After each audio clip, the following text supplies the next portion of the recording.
Cha-cha! Hello. Oh my gosh. Hello. Hello, everyone. Sorry, I feel like I'm a bit loopy today. God. I feel I've been a bit loopy this entire week. I don't know. Something's up. I think I'm just tired. Hello, how are you? What day is it today? Thursday? I think it's Thursday. Gosh, I can't wait for the weekend. I just want to sleep. Ah! Am I ready for trial? No. No, I'm not ready for trial. But no, I am kind of ready for trial. I have here a lovely glass of a drink, and I've decided that this time, every single time I'm about to lose my mind because of something the jurors or Van Zykes is gonna say, I'm gonna be a normal person, and I am going to instead take a nice sippy of my drink and have a good time instead. That's what I think I'm gonna do. So, without further ado, I'm so sorry this is so scuffed. Let's just get going. Part 26. Oh god, that's so loud. Okay, there we go. Blasted off my eardrums. I hope the sound is all good for you guys though.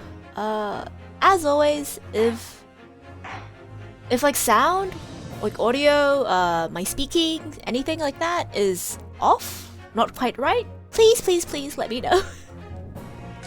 I want this experience to be good for everyone. Well, as good as this can get. As good as my scuffed ass screams are gonna get. 23rd of October. Oh, hey, that just occurred to me. I think the 22nd of October was Naruto's birthday. I think. So I think we missed Naruto's birthday. Or was it the 21st? No, Naruto's birthday is someone in the 20s, I think. Naruto's birthday is 21, 22? I don't know. Oh, hello, Funky Dumplings. Seems okay? Okay, that's good. That's good to hear. Okay. Yeah! Okay, so like yesterday night, I was like, oh shit, I realize now how inadequate I am when it comes to knowing about Twitch and streaming. I should learn about it. So I went and Googled some resources. I finally added in an about me. I also have a Discord server now, if you want to join. I'm trying my best to be a good streamer. I'm so sorry it took me this long. I apologize. I've just been going along with scuff. It's been like, I think it's been like 2 months. 2 months of scuff. But no, I'm trying really hard now. And I'll continue to try in onto the future. I will finally get around to drawing some nice things. Oh, and if I ever get to what's it called again? Affiliate? I have stickers or emotes. I guess they call it emotes. Emotes in mind. I'm gonna work hard. I'm gonna draw stuff. It's gonna be good. So please look forward to it. I'm being serious now. Wow, real upgraded. Thank you. Yes, I'm trying to upgrade. We've upgraded from like a shitty box on the side of the road to like at least a dog kennel, I think. With real wood boards.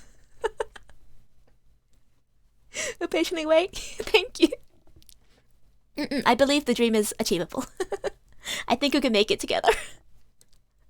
All right, and with that, let's get our client off from a murder charge. What's his name again? Hairbrain? I can't believe it's been 6 months since I was last allowed to work in court. And now, here I am, back at the Old Bailey. Mr. Naruhodo! Good morning, Professor Hairbrain. I don't understand! Doesn't make any sense! The atmosphere present in here is off the charts! I've never felt anything like it! It's crushing me! I feel it every time I'm here. That gravity. Oh, I thought he was gonna say that's gravity. So I was gonna make fun of the professor for not knowing what gravity was. No. But he's sympathizing. He's not being rude. Well, this is Britain's High Court. But I telling me it's fitted with some kind of device that can actually control air pressure? No. I think it's probably all in your mind. Ah, yes. Well, you won't let me down, will you, Mr. Naruhodo? Whoa, no pressure there. I'm counting on you in today's trial to save my life! To save the secret of my super high voltage instantaneous kinesis machine from being made public. Yes, I understand. I know what I have to do. I have to establish that the explosion 2 days ago was nothing more than an unfortunate accident. I don't think it was an accident, though. I feel like that was foul play. Well, I'm sure there's nothing to worry about. Really, justice will prevail. Okay. My commiseration, Mr. Naruhodo.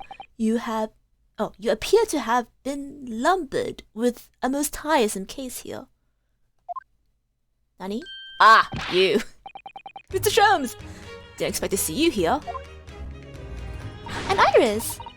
That's very mean, Runo! Leaving me alone at home with Hurley! It took me at least an hour to wake him! Ah! Oh? Ah? Is it? Are you? Here, look, Sholmes! Indeed, sir. I am he.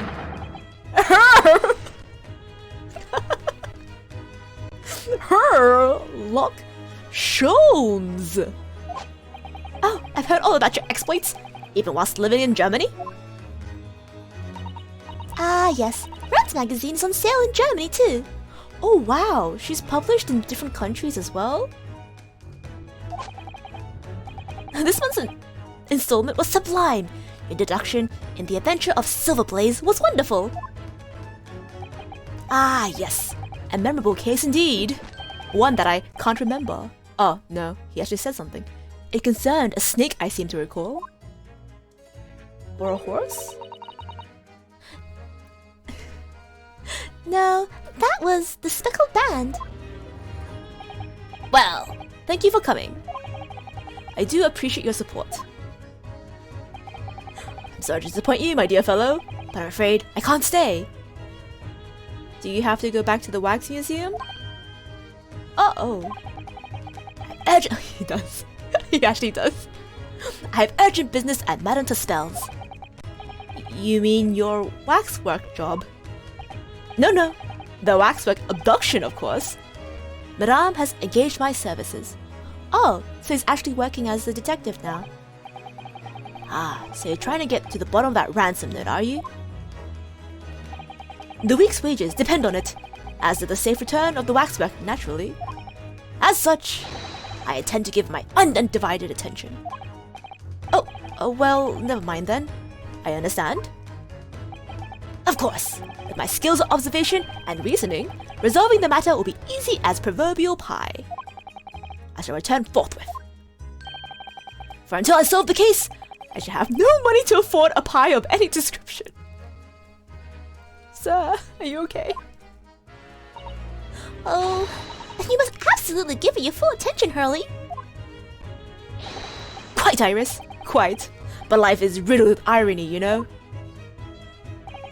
Whenever I give something my full attention, I have a quite insatiable desire for pie. One of the universe's intractable mysteries, you might say. Oh, yes, quite, definitely, absolutely. I totally understand. Is someone a little starstruck?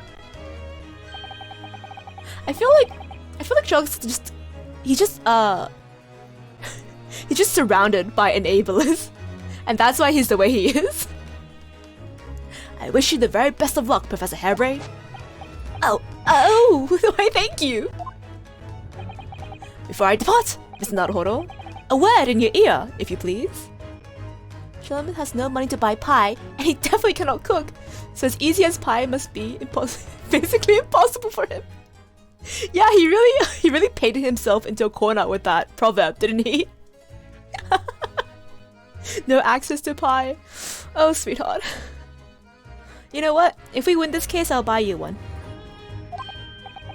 What's this about?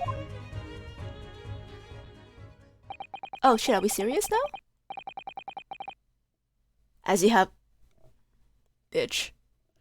As you have remarkably little grounding in science, I feel I ought to inform you. As compelling as this super high voltage instantaneous kinesis hypothesis may be, a practical implementation, such as was attempted by the professor at the Great Exhibition, is quite impossible. But the professor said the demonstration was a success! Smoke and mirrors, my dear boy. Yes, it would appear that he fervently believes it was. I've read Professor Bunnybrain's paper about it too, Bruno, and I have to say, I'm sure it can't be done. It could barely be done theoretically, let alone practically. So he's completely barking up the wrong tree? But how could an experiment that had no possibility of succeeding in fact succeed? That's contradictory. And it's that contradiction that will be at the heart of the trial, I have no doubt. What's that supposed to mean? Now, I must hurry along. I wish you the best of luck, my dear fellow. See you later, Hurley. Oh, Iris is staying with us. Oh, that just reminds me that we don't have Susato anymore. At least we have you, Iris. Well, it looks like you're on your own today, Bruno. But chin up, you can do it. Oh, what? Wait, she's not... Immediately after I think she's with me. Oh, what about you, Iris? Ah, no, I'm afraid I can't help. I have something I need to do. I see. It's gonna be a big surprise for you when you find out what it is. Good surprise, bad surprise. That sounds ominous. Ominous. Ominous. Ominous. What am I? Words. Counsel for the defense and the defendant. Court is about to be in session. Make your way to the courtroom at once. We're on our way. Oh, gosh. All by myself. Experiment that the laws of science say couldn't possibly succeed. And a scientist who's convinced that it did. And that's the riddle you have to unlock here, Ryunosuke. That's the key to this case. Just hype myself up now, since I have no one else to hype me up. Ryunosuke panicking on the inside because he can't rely on the girls anymore. Yes, exactly. They are honestly like my brain. So without them, I don't... It's gonna be rough, buddy. 9:10. Fuck. In the name of Her Majesty the Queen, I hereby declare the court to be in session. We are sitting today for the public trial, Professor Albert Harebrain. I now call upon the counsels for the prosecution and defense to declare their willingness to proceed. Oh my fucking god!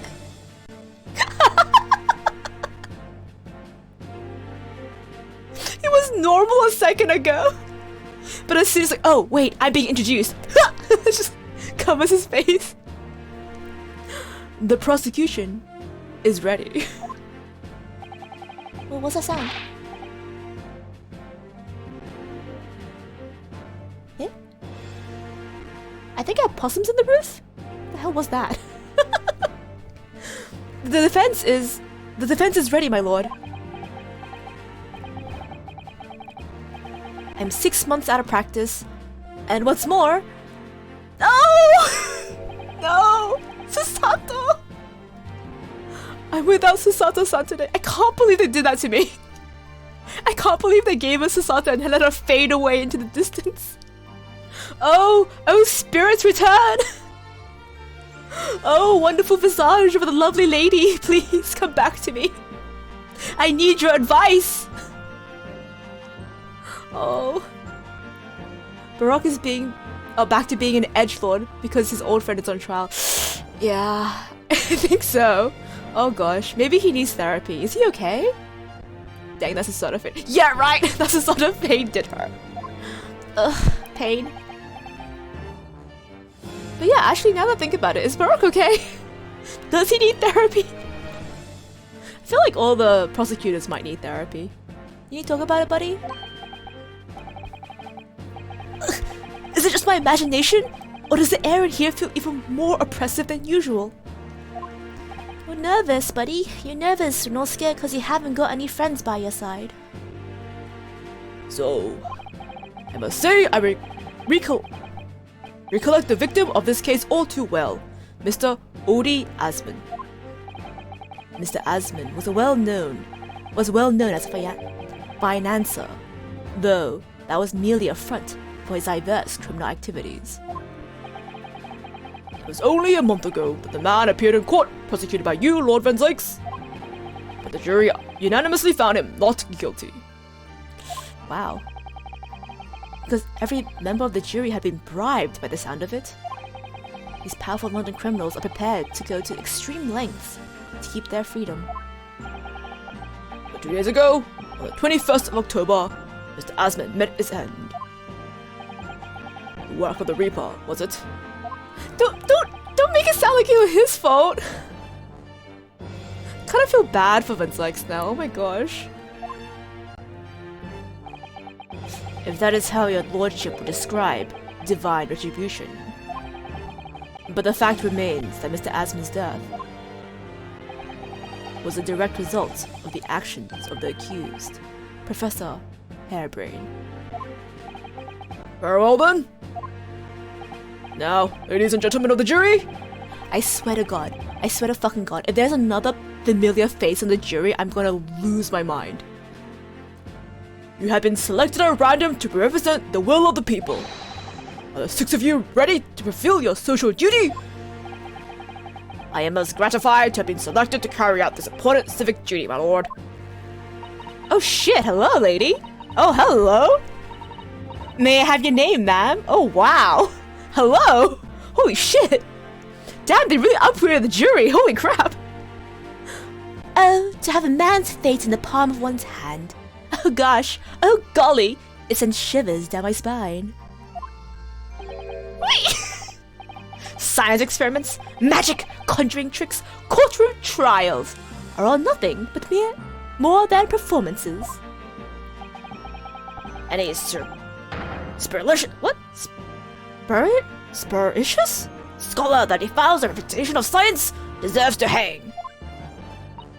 Oh, that is just a child. Wait. They did! They dinged like a typewriter!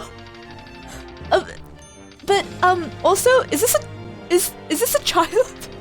What is a child doing in the jury? Juror number 2 is so pretty. Yes! Juror number 2 is so pretty! Oh man. Juror number 5 though. We have to listen what's said on both sides. The fence. The fence? And settle on one. That's it, isn't it? Wait! I just fucking said. If I see any familiar faces. Oh, I guess he was introduced in the Waxwork Museum, so he's not familiar. But yeah, this is the Waxwork guy, isn't it? Juror number 5 has the best animation. Yeah. You can still hear it. That's so cute. Ding! Oh. Eh? Oh! Wasn't like this in my day! Wasn't like it at all! Okay, boomer. That's the police killer Otomo lookalike. Again! And he's exhausted as ever, it seems. What? Now, as I'm sure you are all aware, the incident we are here to judge today, tragically, took place at the Great Exhibition shortly after its opening. The death toll can be far worse. With the exception of the victim, no one was killed. Nevertheless, the dream of the science being exhibited rapidly turned into a nightmare for the science, for the spectators. A tragic turn of events, and as such, the eyes of all London, no, the whole world will be on this trial. It is our duty to reach a swift and just conclusion, I feel. Fuck. So, your opening statement, please, Lord Van Zykes. At the heart of this incident, is a technology never before demonstrated anywhere in the world. One of science's latest development, I take it! The government is keen to capitalize on the Great Exhibition to improve Britain's technological advantage. The technology being demonstrated by the accused was described as super high voltage instantaneous kinesis. Good lord! It's designed to disassemble human subjects using extremely high voltage electricity and beam them instantly to another location where they are subsequently reassembled. Is such a thing even within the realms of possibility? Well, I don't believe it, that's for sure. Disassembling people with electricity? Oh my goodness, how shocking! Ha! The whole idea is absurd! The hypothesis could never stand up to scrutiny. Sir, I believe you are a fellow of the Royal Society, are you not? Oh, the Royal Society! Aren't they the people who denied Beatrix Potter? You know, the author of Peter Rabbit into the society? Because they were misogynists? So she said fuck you and just published all her work anyway, I think. God, can you imagine? Can you imagine being like, oh, women, unscientific minds can't join us. An expert of your field. What field is that? I am, and my word in the matter can be considered final. Instant kinesis is poppycock. So this expert and Mr. Sholmes are in agreement. It's impossible. What is the prosecution's view on the matter? The prosecution would assert that the accused instantaneous kinesis demonstration was a success. What? What? Order! The professor's hypothesis is currently under investigation by the British government. If it is deemed to have merit, a substantial research grant will be made available. The accused made use of the invention built on his new hypothesis to take Mr. Asmund's life, in order to be the sole benefactor of the grant. But Mr. Asmund was the investor, he was giving money. So like, I feel like that's a very poor basis of an argument. But okay, slam then. This disastrous demonstration was no accident. It was carefully designed from the outset to end the life of the victim.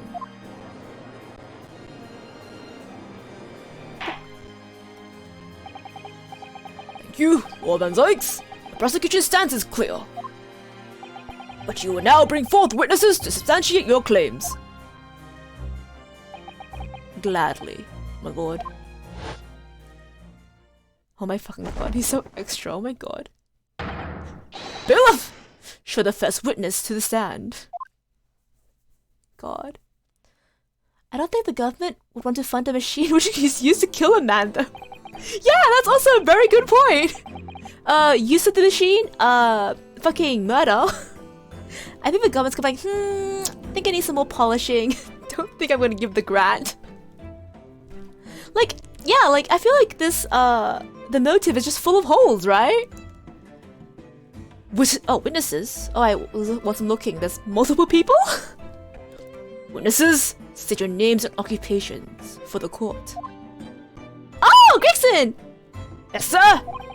Tobias Gregson, Detective Inspector at Scotland Yard's Homicide Division. I was on duty at the demonstration on the day in question, in charge of the following investigation. Oh, we already have Hairbrain up? That was quick. Albert Hairbrain? Scientist? You were born in England, but have been carrying out research in Germany in recent years, correct? Yes, that's right. After graduating from university here in Britain, I went to work in Germany, and made an amazing discovery. Which is what brought me back. I had to demonstrate my incredible hypothesis at the Great Exhibition. What you demonstrated was incredible, alright? An incredible explosion. But the science! The science was a success! The instantaneous kinesis worked. Everyone saw it! They must have done! Yes, there was a terrible accident, but the demonstration of my hypothesis was a success! Did they not have a scientific method yet? Don't you know you have to replicate in order for it to be a success? So let's run it again, and if no one else dies, and they get teleported, then maybe you'll have a success. Cause like at this point, I'm pretty sure it was just an explosion that blew him across, right? Well, that much is undeniable, as shown by this photograph taken by the forensic investigation team. Oh, they were finally on scene. Oh, it's a color photograph too! Wait, they took such a shitty photograph. Why does no one zoom out? I want to see the entire fucking scene. Amateurs. This was taken inside the Crystal Tower, I take it? The centerpiece of the exhibition, no less. That's right, my lord. The victim rammed straight into it. I see. Very well. Submit the photograph as evidence. It apparently shows an apparent stab wound to the chest? Eh? As the court heard, the victim of the incident was Mr. Odie Assman. Wait, let me just... To the chest? Oh. Okay. Oh, so I thought that was shrapnel, maybe. Stab wound. Huh. Again, please, just... I want to see the whole... I want to be able to see the entire crime scene. This is way too zoomed in. This is a lovely portrait, but I don't need a portrait. Also, I really like this guy's glasses. That's kind of sexy. There's been a number of allegations made against the man, but putting them aside for the time being, it was a man who financed the research, the experiment, the demonstration itself. I see. To summarize the situation, the defendant is accused of taking the life of the man who funded his work.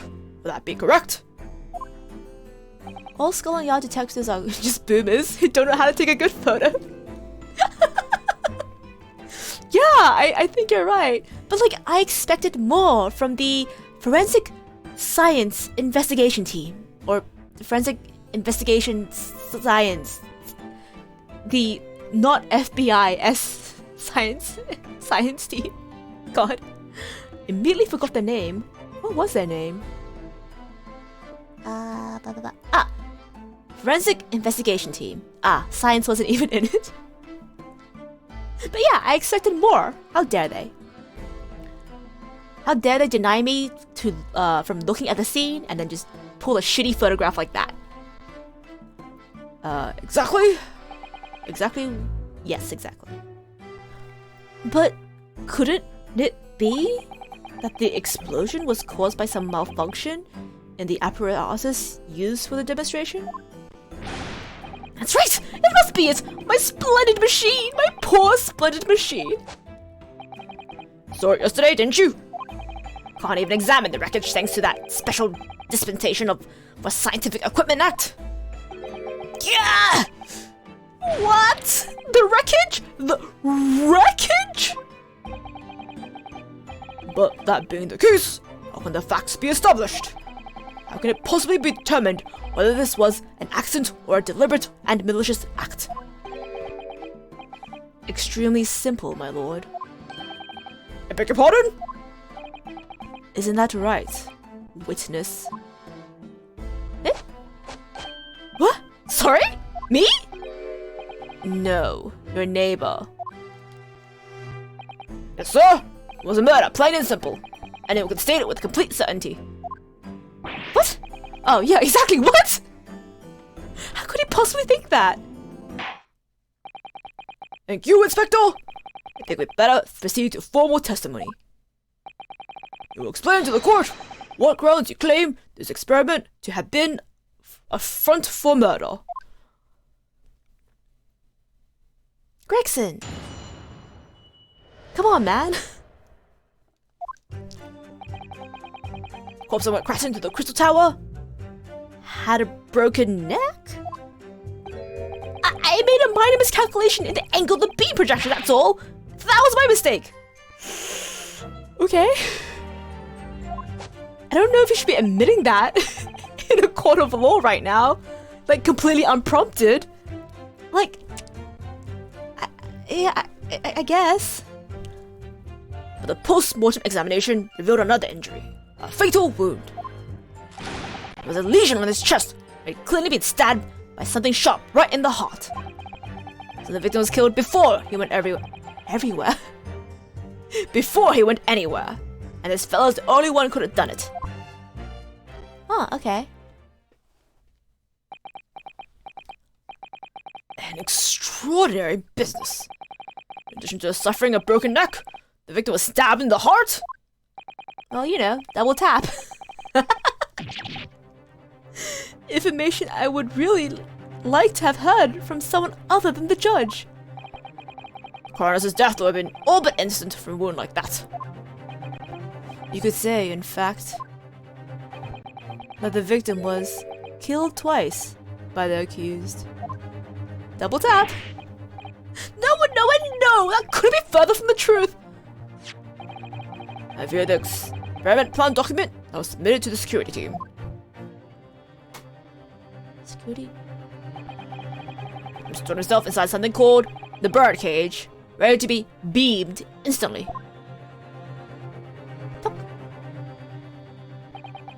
The second level of the Crystal Tower, about 25 yards away.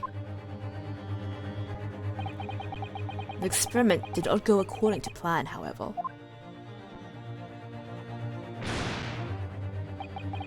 As the machine was put into operation, there was a large explosion. And the blast caused the beam transmitter to point higher than intended. Accordingly, the kinesis resulted in the birdcage materializing in midair,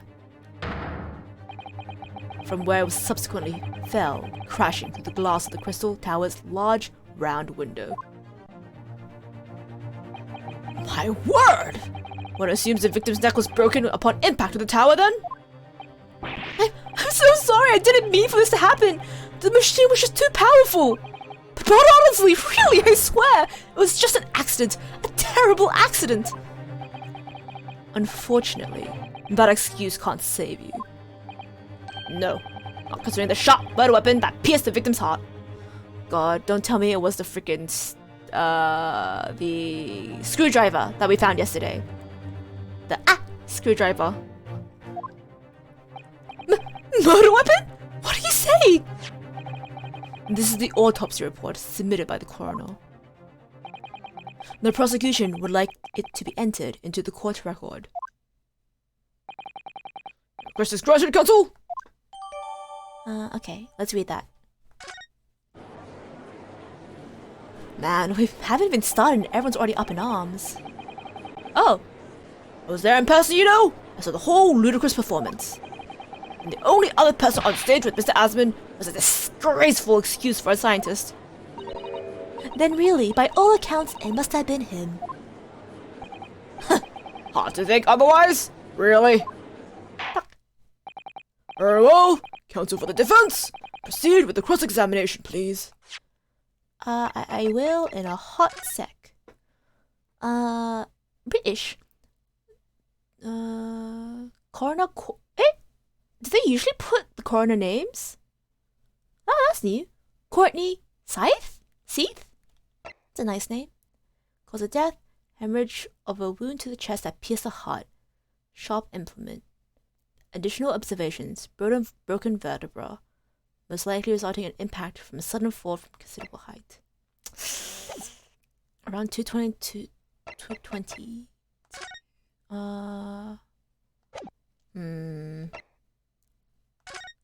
Don't think. Oh, we can actually inspect this. I thought this was a crossbow at first, but looking at it now, is this? It's a crank and everything. A crank? It's not a Saxton. Yeah, honestly, what the hell is this? Oh, and we can check out this as well. Oh! It looks like layers of thick canvas with a thick rubber lining of sorts. Balloon! Balloon! I've never seen anything like it before. But applying Mr. Holmes' methods, you might deduce as a part of a raincoat. Raincoat worn by someone who really, really didn't want to get wet. And the charring must have occurred when the person was struck by lightning. Renosuke! What the hell? No, it's carbon from like the fire that's in the middle of the hot air balloon that causes the hot air part of the hot air balloon.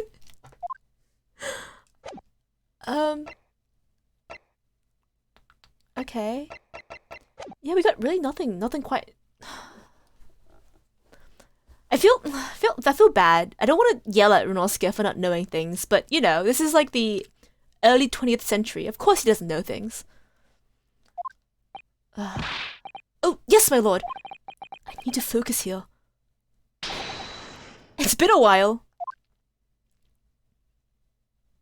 The stress of a courtroom.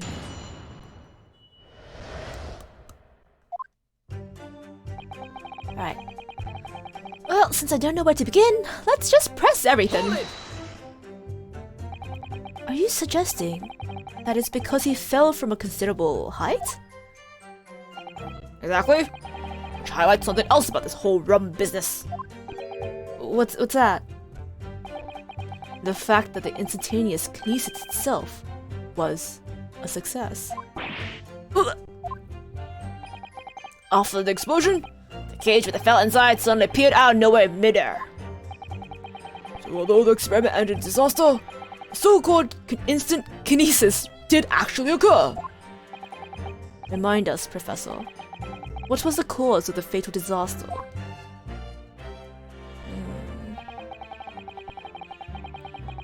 Ah, yes. A person wearing a thick rubber raincoat randomly gets struck by lightning in an urban area with tall buildings and just explodes into a million pieces. Of course! Of course, it is well known that rubber acts very, very nicely as a lightning rod. As I'm sure Renosuke is happy to explain. I love how he picked it up, like in the middle of a nice day from the ground. I was like, deduction. Raincoat! Struck by lightning. Oh man. Like, I think from now on, he has no leg to stand on when it comes to saying that Sherlock's deductions are buck wild. Because they're honestly, like, cut from the same cloth. They're both buck wild. Hold it! So the angular projection is critical, is it? And you calculated it yourself? Personally? Absolutely! The calculation's far too complicated for anyone but me to carry it out. Ooh, that's a bit... Only you got it wrong, didn't you? Yes! That's right! That's the point! The calculation is so complicated, even I can make a mistake. Did it occur to you that perhaps you should have run, you know, other trials before going straight to human trials? Do people fall for that brazen confidence? I should try it. I took into account the subject's height and weight, and wind direction and ambient temperature. I considered every possible variable, so I just don't understand how this could have happened. Obviously then, you had to include the weight of the clothes Mr. Asman was wearing at the time, I suppose. Ah.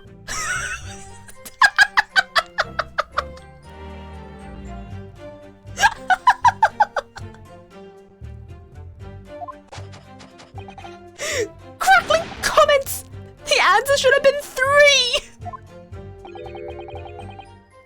Man, that reminds me of the story of the guy who really wanted to go bungee jumping.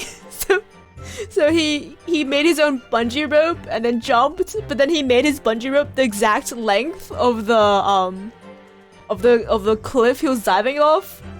So he just smacked directly into the bottom of the cliff. Oh, and that guy! When parachuting was new, he invented his own new parachute and then jumped off a building. But then when he was calculating the like the weight for the parachute to carry, he forgot to include the weight of the parachute itself. So he ended up being too heavy, and he just fell directly to the ground. God. See, this just stresses the need for trial and error. Like, don't ever use humans in the first test of a new thing. Just try it on something else first, so you don't die. God. So much for safety first. The 3 must be for safety third. Ugh. Okay, post-mortem. Hold it! The stab wound. Another fatal injury, you say? That doesn't make any sense. Didn't think I had to spell this out. Here we go. Just because there were 2 fatal wounds doesn't mean I'm saying the victim had 2 lives to lose, does it? It's alright. Obviously, first, we thought the bloke had died due to his spine snapping in half as well. But you're saying that's not the case? You'll get your answer once I finish my... You get your answer once I finish my fish and chips? If you don't keep butting in every 2 seconds. But we all know that's a bottomless bag. I love how it's canon. He has an endless supply. The victim plummeted 30 feet into a glass tower. It would be reasonable to assume that as the cause of death. Hairbrain was definitely a student who would be the first person to raise their hand to answer this teacher's question while being full of confidence and happiness and be dead wrong. It reminds me of that joke where it says, "Wow, did you know I'm super quick at maths? Quick, give me a question." And then when given a question, they just answer it wrong. And then the response is, "I said I was quick at maths, right? I never said I was good at maths." I feel like that's Hairbrain. He's just shouting numbers because he's the fastest drawer in the West, but he's not actually good at maths. Oh, sweetheart. Right, that's what we all thought. That's a red herring, wasn't it? Red herring? There's a lesion in his chest, and he could have been stabbed by something sharp right in the heart. Hold it! You said you had the weapon. Was it the screwdriver? The defense knew nothing of this critical information. We know nothing at all. We're not scared, we know nothing at all. The prosecution received a report from the forensic investigation team only this morning. It was the first we knew of it as well. It can only apologize to the impossibility of performing the defense. He made it sound so nice! We can only apologize for the impossibility of informing the defense. Screw you. Sarcastic and insincere? Thanks! So, what was the nature of this sharp object?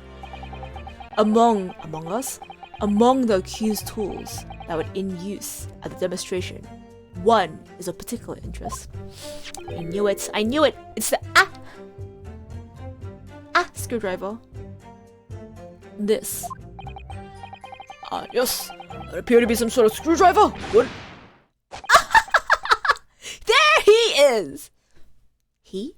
My trusted little companion, Andrew! You anthropomorphized your screwdriver? Andrew? Of course! Do you know each other already? He's one of my dear friends, like all my tools. I named them all, you know? We're one big happy family.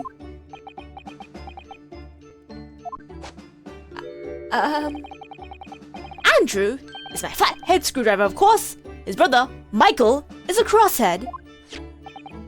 Well, it would appear that your beloved Andrew has a red stain on his shank.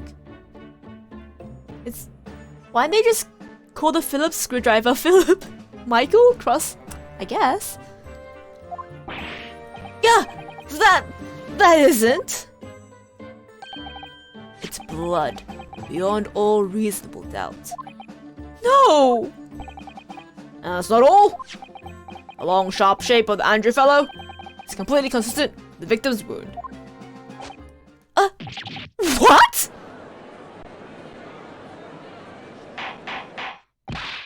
Order!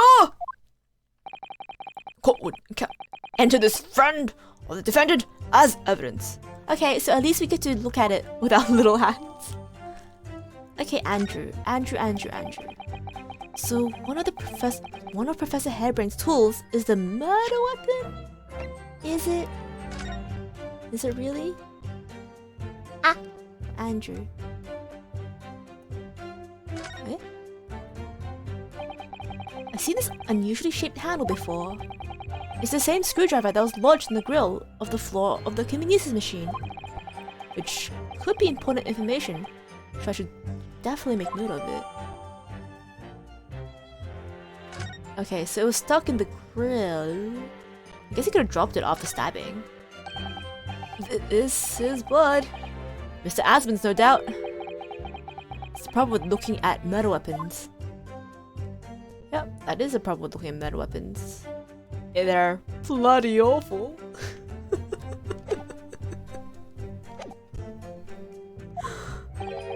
Great! I know, thank you, Nosuke. Okay, Hold it! on what grounds do you have for saying that? Ha! Do you really need to ask? There was only 2 people on that public experimentation stage in front of a whole crowd. The victim, Mr. Odie Asmon, and the accused, Professor Hairbrain. And we all know for certain that before the experiment, the victim was alive. That's right. Saw with my very own eyes. Furthermore, following the explosion and kinesis, nobody went anywhere near the body. In other words, when someone on stage with the victim. Oh, possibly done it? Did he say Great Scott? Excuse me. Excuse me. Professor Hairbrain, do you have some information that may be relevant here? Professor! Oh, he's so cute. Sorry! I was just calculating the optimum coefficient of electrons to separate molecules in a human body.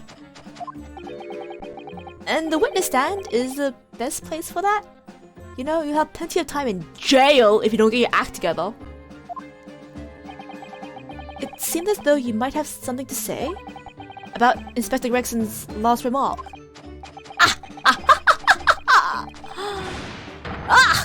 Yes, that's right, of course. He just said that nobody else could have done it, didn't he? Yeah, that's right. Who else could stab the victim, eh? I don't know, but there's no way I could possibly have stabbed Asmon as you say. Eh? Explain, please, Professor. Of course. This cold-hearted policeman may not be aware, I suppose. But humans are warm-blooded mammals with blood running continuously through their veins. I had heard. And surely you see!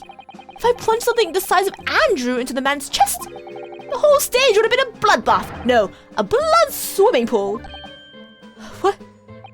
But thousands of Londoners were watching me at the time. And yet, not one of them claims to have seen a swim pool of blood. Well, no.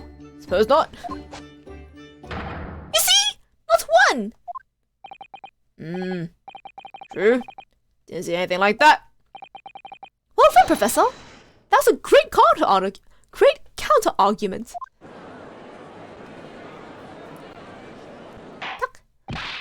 Order! Oh! I have a glass of drink as well. Cheers!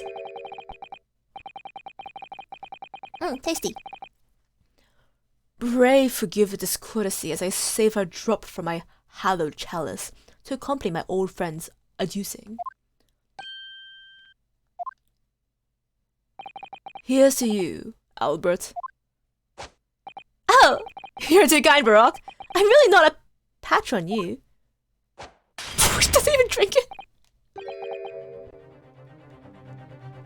Just immediately. Okay, that was glass number 1. Remember, he said before he limits himself to 7 glasses per trial. So that was number 1.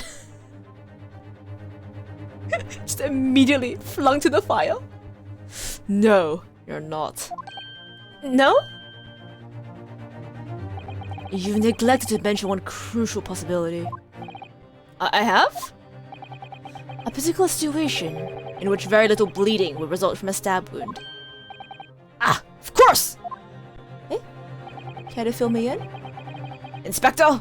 Enlighten the court, please. Yes, sir! Where are they going with this? Very well. You amend your formal testimony now, Inspector Gregson.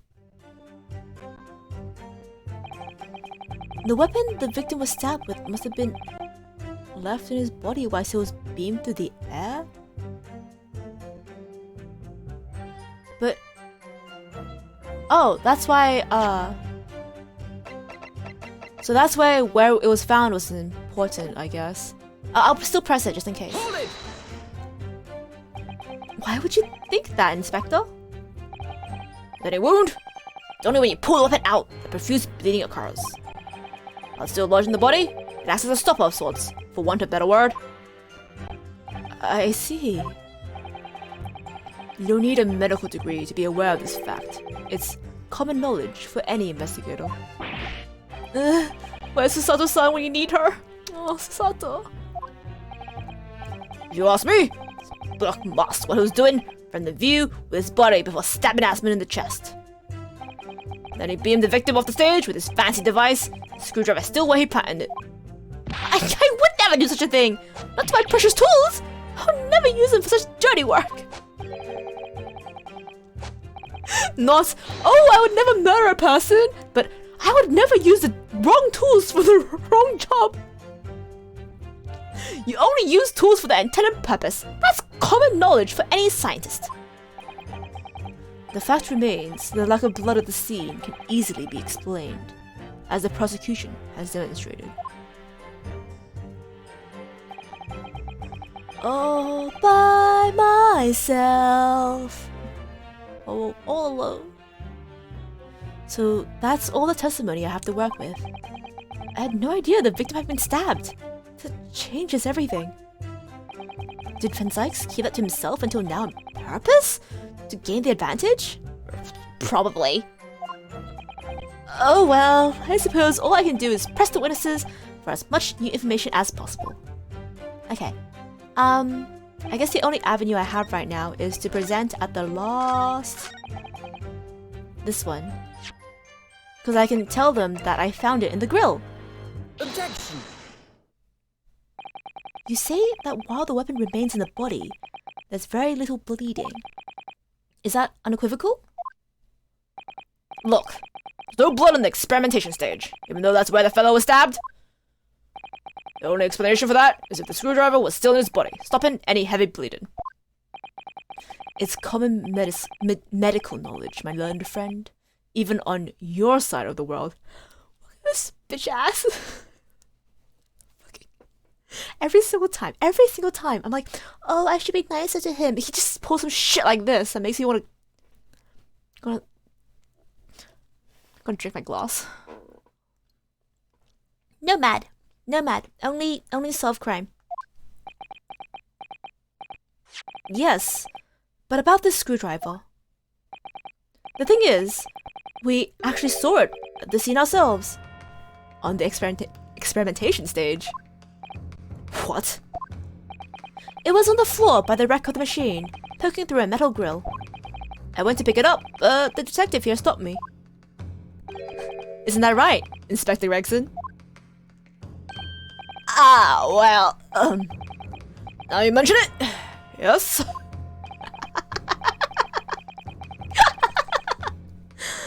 Inspector, are we to understand that you permitted the defense counsel to investigate? That you contravened the Special Dispensation for Scientific Equipment Act? No! Not at all! I wouldn't do that. I just let him look. Nothing more. I was very clear. He wasn't to touch a thing. Yes, that's true. The screwdriver was in plain sight, on the stage. But it shouldn't have been, should it? But what are you getting at? If this tool had still been in the victim's body when the victim was beamed away by the machine, then it shouldn't have been still on the stage. That's right. It should have been beamed across the crystal tower along with Mr. Asman.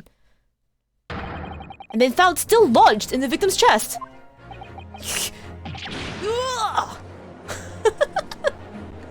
Fish and chops. What? How do you explain this, Inspector? I don't... It looks as though everything that the victim had on his person moved with him when he was beamed. But the screwdriver was still in his chest when the instantaneous kinesis occurred.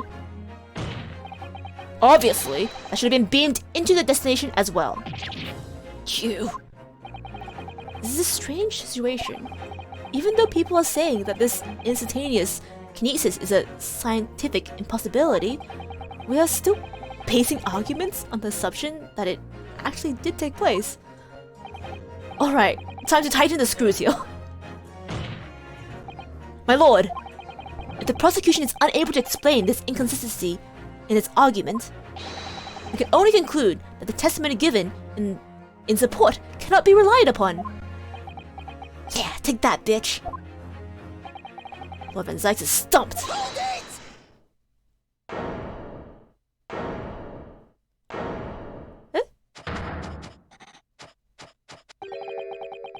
You have something to say, witness?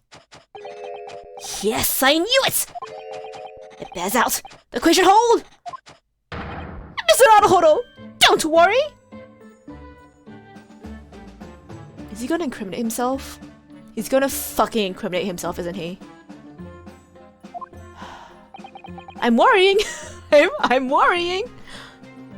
About what? Without delving into the details, there is no inconsistency. What? Even if Andrew had been lodged in Mr. Asman's chest, my trusty tool wouldn't have moved. Andrew remaining on the stage is consistent with my calculations. What? Oh, sweetheart. Just tosses the entire bottle.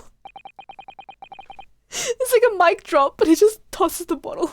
God. Wait, did he toss it just to make that pun? Oh, son of a bitch.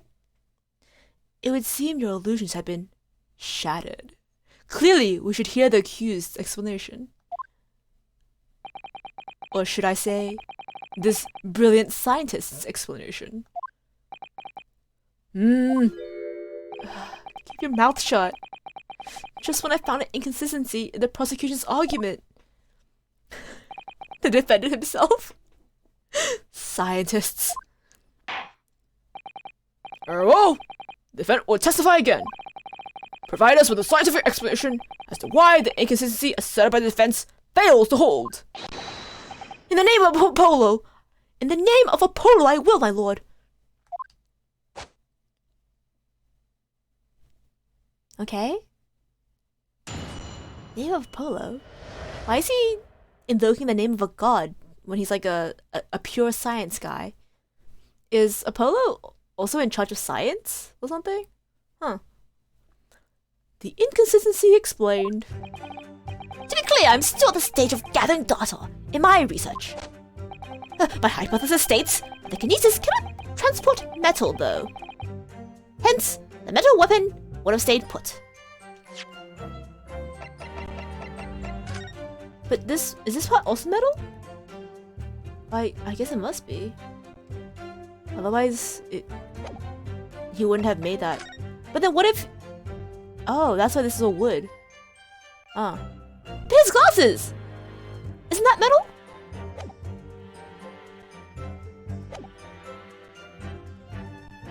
In other words, the point just raised by Mr. Naruhodo isn't an inconsistency at all. Mr. Asman was the patron of my research. Without him, my work wouldn't have been possible. Now I have the duty to protect that incredible machine that we built together. Bro, he tricked you. Bro, he tricked you.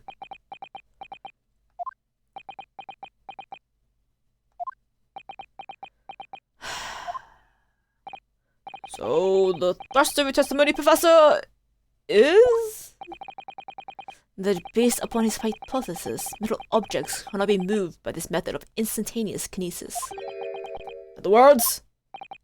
In other words, since the screwdriver is made of metal, even if it had remained lodged in the victim's chest, its subsequent discovery on the stage, despite the victim being found elsewhere, is not an inconsistency. And therefore, Professor Albert Hairbrain could still have been the killer. My great hypothesis holds, you see. We had to make the cage used to contain the subject from wood for that very reason. I was not addressing you, witness. Professor Hairbrain? Yes.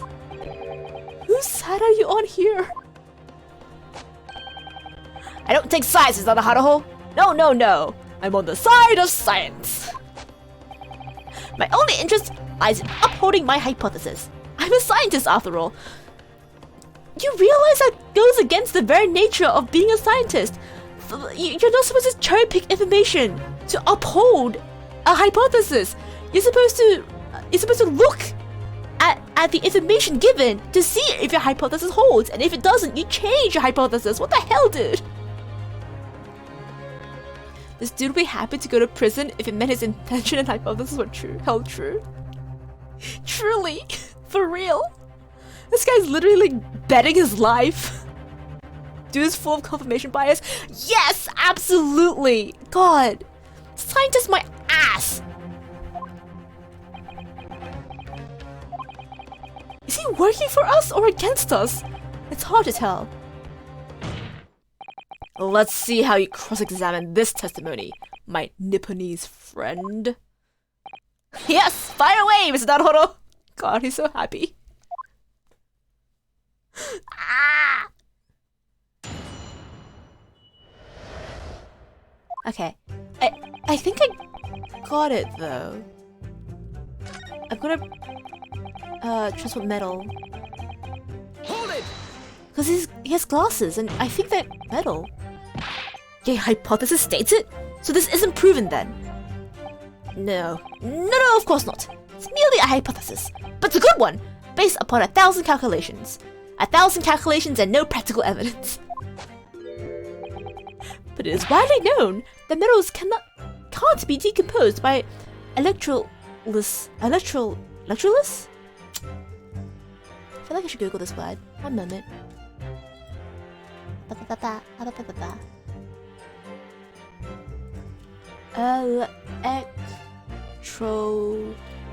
Electrolysis? Pronounce this for me. Pronunciation. Electrolysis. What? Electrolysis. Oh, what? Electrolysis. Electrolysis. Electrolysis. Okay. Electrolysis. Okay, got it. It's widely known that metals can't be decomposed by electrolysis. Yes, of course! So yeah, I'm right! My hypothesis is clearly correct! What is it about incriminating himself that makes this man so happy? It's the whole reason that the birdcage is made of wood, you see. Sorry, the birdcage? Yes! That's what I call the... obstusa cage? On which Mr. Asman was placed for kinesis. Ah, the jail cell in which the victim was detained. It does indeed seem to be of a timber of some sort. I thank you not to refer to it as an instrument of incarceration, your lordship. In short, any weapon lodged in the victim when he was beamed away by instantaneous kinesis. would have been left behind at the stage as if it were made of metal. Correct? Yes, that's it. Yes, yes, yes, yes, yes. It fits perfectly with the mathematical model. The ultimate conclusion, then? Is the defendant alone had the opportunity to inflict a fatal injury on the victim. Is it not? Ah, indeed, sir! Someone beam me out of this nightmare. Okay. Okay. This I do not care about. I think. Oh, oops. I mean, even in the pressing, we saw a picture of this. Yeah, this seems to be made of metal. So I'd say. Objection! Professor Hairbrain, you say that according to your hypothesis, nothing made of metal can be beamed by instantaneous kinesis using the machine you made. Is that right? Yes, that's right! Spot on! Exactly correct! In that case, I'd ask you to have a look at this photograph that was taken at the scene. In particular, I'd like you to pay attention to the victim's face. You can clearly see that Miss Asmund is wearing a pair of spectacles with a metal rim. What? Metal? No! Metal? God, it's not... Metal? No! We've already established that proposed murder weapon, the screwdriver, was found on stage. However, if your hypothesis correctly predicted that outcome, it should also have predicted that metal-rimmed spectacles would have been found in the same place. Yeah! My hypothesis! My hypothesis! Professor Hairbrain, this isn't easy for me to say, but your hypothesis is clearly flawed.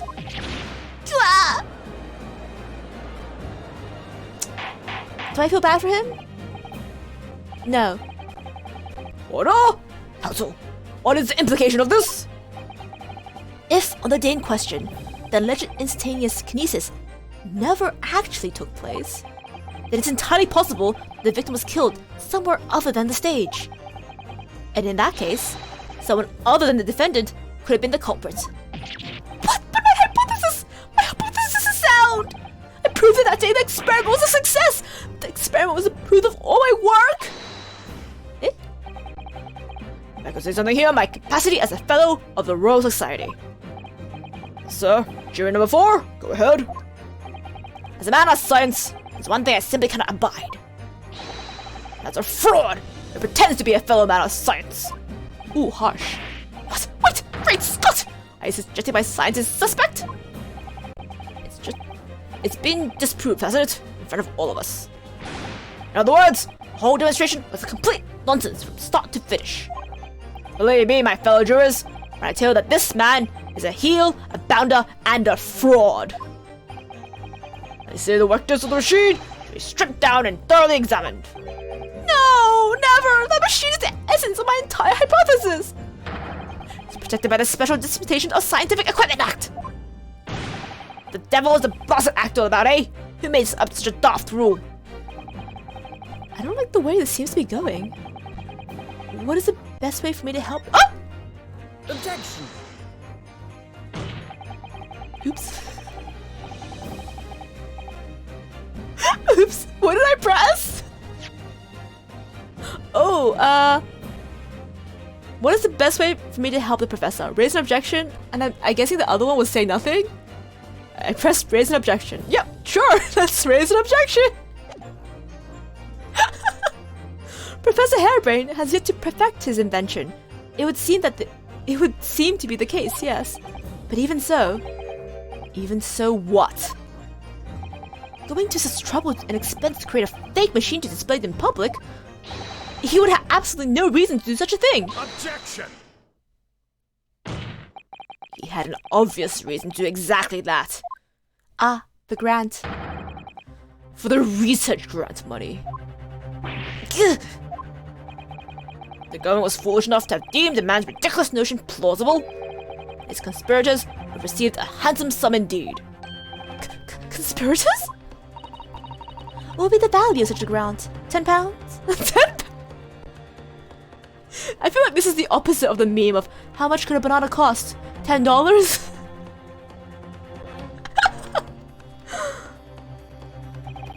You're an order of magnitude out, madame. £500 a year. Oh, ah! You look handsome on that much for years. Society has noticed an increase in bogus public demonstrations in the field of science recently.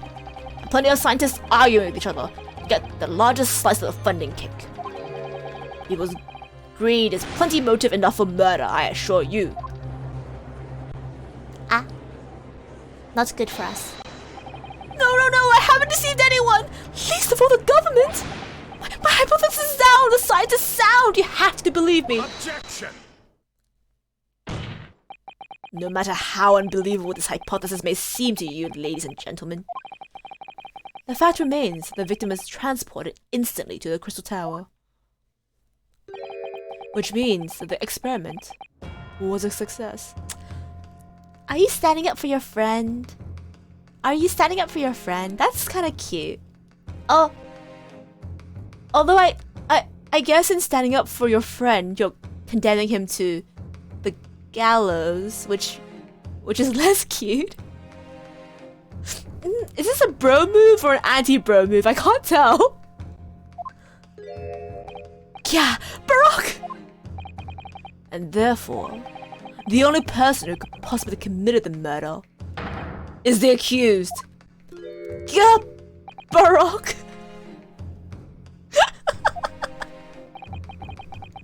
Where is this heading? I have no idea. My lord, if I may. I mean, Baroque is just giving Hairbrain what he wants. That's sweet validation, right? That sweet validation that's worth your life. God. Oh, what do you want now, man? Yes, Lord Physics. The prosecution would like to summon new witnesses to the stand. New witnesses? What will be the nature of their involvement? They were spectators in the demonstration at the exhibition who were occupying special seats. Special seats? Eyewitnesses? Very well. Court grants the prosecution request. I should very much like to hear from the witnesses to the incident. The prosecution's stance is clear. This experiment was no postiche? The accused killed the financer victim there on the public stage before the very eyes of the spectators. Now, my learned friend. Oh, yeah? It's time for you to make your own stance clear. There's clearly a flaw in the professor's hypothesis. I can definitely see that. But where does that leave me? Take a short recess now. Oh, okay. Too much time. Prosecution will prepare as new witnesses to take the stand. As you wish, my lord. Good. In that case, court is adjourned for 20 minutes.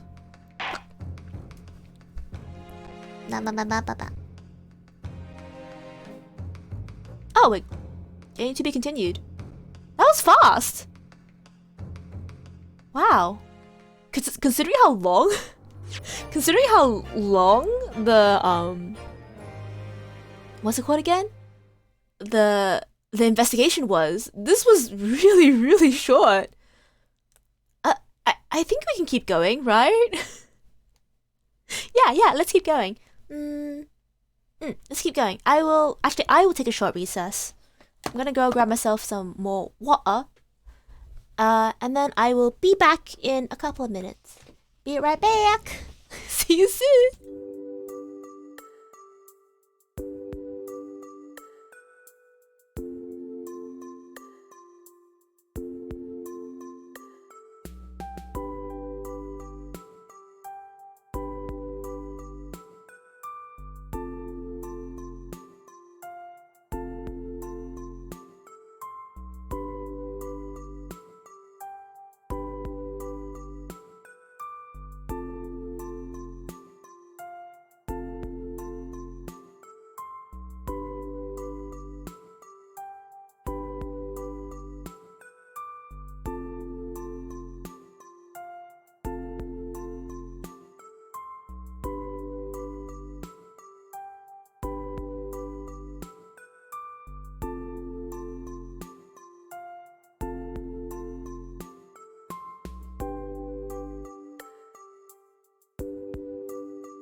I'm back with a snack.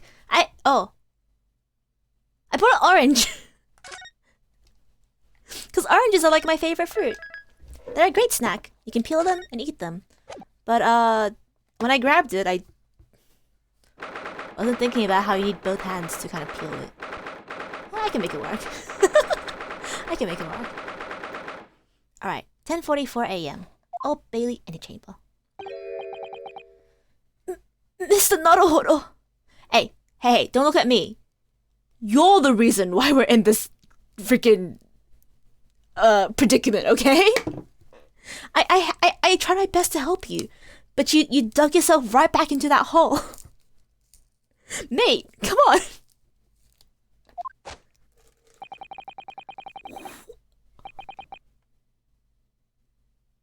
This bitch. What on earth were you playing at just now? Or rather, what on earth were you playing at all along? Do you want to go to jail? Do you want to go to jail? My hypothesis!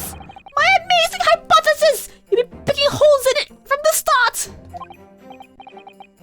Sorry about that. But you promised me! You said you proved that dreaded explosion was an accident, not murder!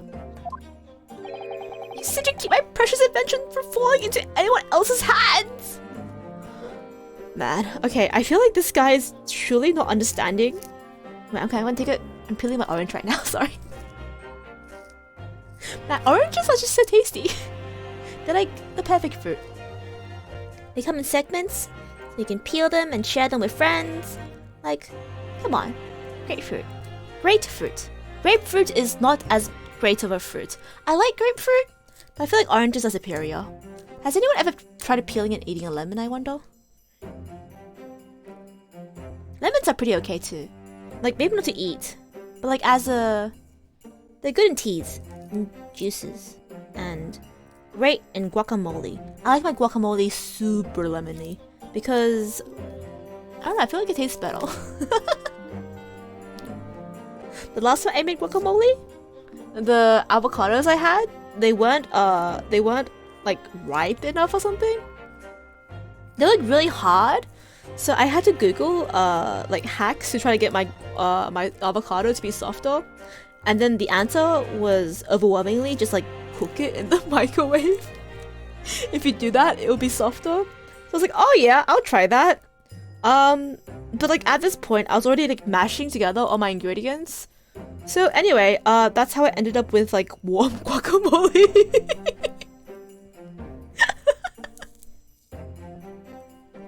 Yeah, warm guacamole is not that bad. It wasn't as bad as I thought it would be. I'm so sorry.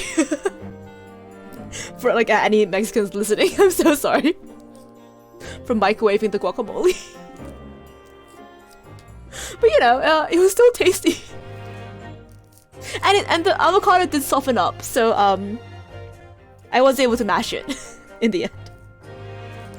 And it was great. Okay. Warm guacamole, yeah. I don't know if I would recommend it, but you know, like if you ever warm up your guacamole by accident, it's not like the end of the world. Oh god, this is messier than I thought it would be.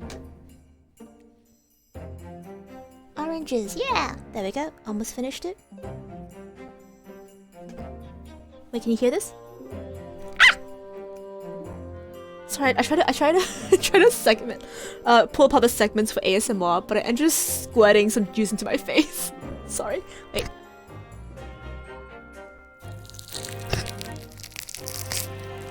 Oh yeah, juicy. Alright. Snack time. But all you've done so far is try to undermine me. Mate, I've been trying to keep you out of jail.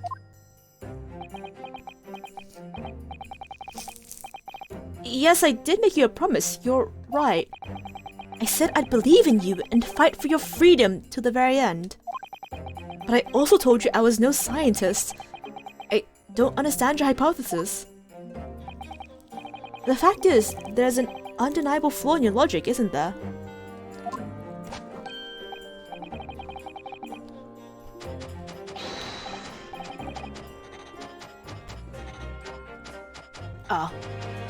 But if I just run through some equations, yes, you see, it's because my work is incomplete. Perhaps it is. Nevertheless, a man died as a consequence, didn't he?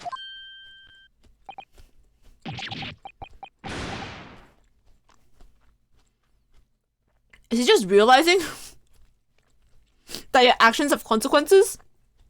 Oh no! Bruh.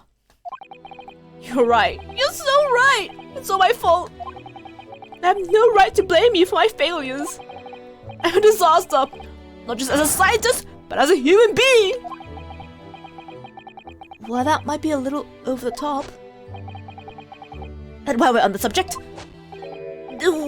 what about Brock? He was being awful. Yeah, I told you. He turned into a kind of asshole. That's why I was surprised when you said he was nice. There's an issue when you cannot defend your hypothesis against a man with no knowledge about science. Yeah, I know, right? How shitty does this science have to be? That a literal layperson with like no knowledge of science at all is like, I think this is wrong. Feels bad, man. Claiming his old university friend to be a murderer, you mean? He's a disaster! Not just as a prosecutor, but as a human being! Wow, you're really dragging him down, aren't you? Oh, but no, wait! He's the Reaper, isn't he? Perhaps he's not classified as Homo sapiens anymore. I don't think that's how nicknames worked. Wow, that's cleared up. Okay. Can I double check something with you? Ah, yes? What? The machine and demonstration you prepared, they were based entirely on your hypothesis, I presume? There was no trickery involved? I drew the plans from the machine with my very own hands. Every line was painstakingly drawn with the firm belief that science is the only future. So yes, it's true that my hypothesis hasn't reached maturity yet, but please, Mr. Naruhodo, you must believe in it. You see, science isn't like faith, buddy. It doesn't become true just because you think it should be true. I think you have science backwards. Alright, Professor, I understand. Counsel? Defendant? Prosecution witnesses are ready to take the stand. Court is about to be in session again. Make your way into the courtroom, please. Okie dokie. Orange slice. Ah.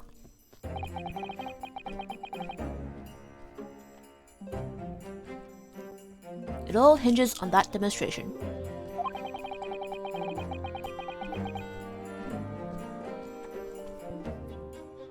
If the professor's hypothesis is as sound as he claims,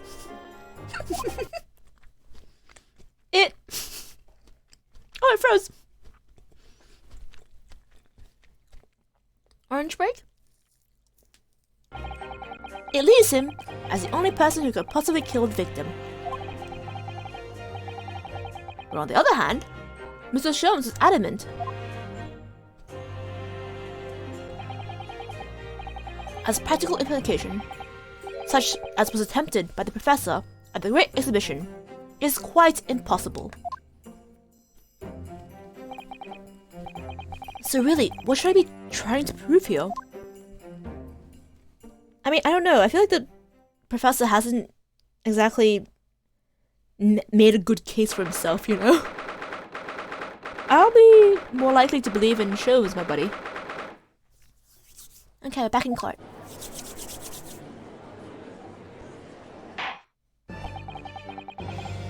In the name of Her Majesty the Queen, I hereby reconvene the proceedings of this court. Counsels for the defense and prosecution, are you ready for the new witnesses to testify? The prosecution is ready, my lord. As the defense, my lord. So, Lord Van Zykes, I believe these next witnesses saw the demonstration on the day in question with their own eyes. Indeed, they did. And as luck would have it, one of them is a police detective. As luck would have it, huh?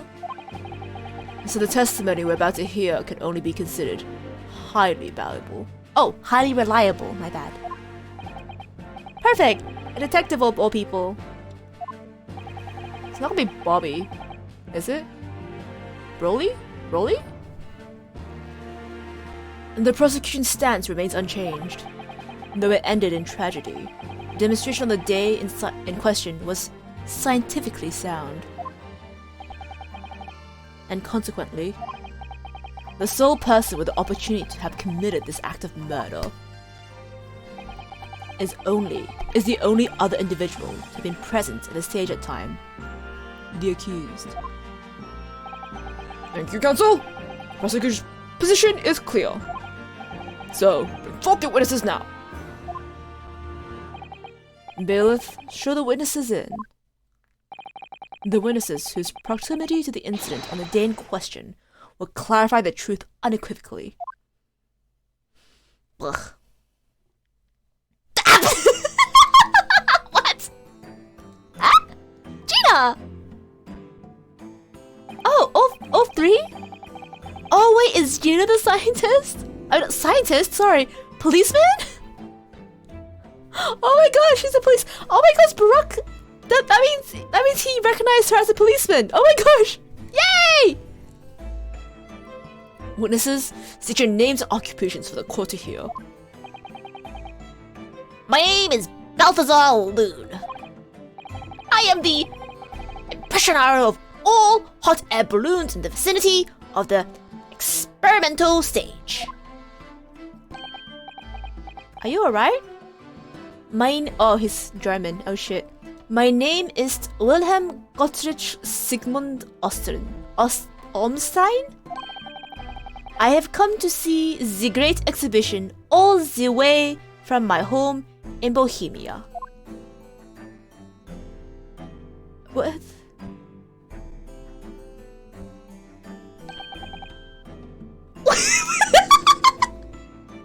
I was just about to say, wow, I can't believe that kid has a gold coin. I am very rich. Sure thing, buddy. Inspector Jim Lestrade, Scotland Yard. I'm a great detective. Even Earl Sherm agrees. Does he really? I was on security duty at the exhibition. And I got up to see one of the balloons. It was amazing. Oh, and I got to go up in one of them balloons. Oh, I'm so happy for her. Gina, again. But she did mention she's seen the disaster from up in a balloon, actually, didn't she? Oh, she's so happy. And she clearly loved every minute of it. Oh, I'm so happy for her. There were 3 balloons flying near the public experimentation stage when the incident occurred. 2 of these witnesses were in one such balloon at the time and saw the events unfold from the skies above. Make it sound like they're in the clouds. It's only an altitude of circa 60 feet. Very low. Oh, you can't see nothing if you fly too high, can ya? That's true. Gina's smiling so much. I love her. I know, it makes me so happy to see that she's like content and fulfilled. She's getting to ride in balloons. She has a job. I'm so proud of her. I'm so proud of my beloved Gina, my daughter. 60 feet. About 18 meters then. Duck. Thank you for introductions. Now, will you give your formal testimony for the court? Wait, 18 meters isn't that high, yeah. I guess it would be back then. Kindly describe exactly what you witnessed, especially those of you who had vantage point above the stage.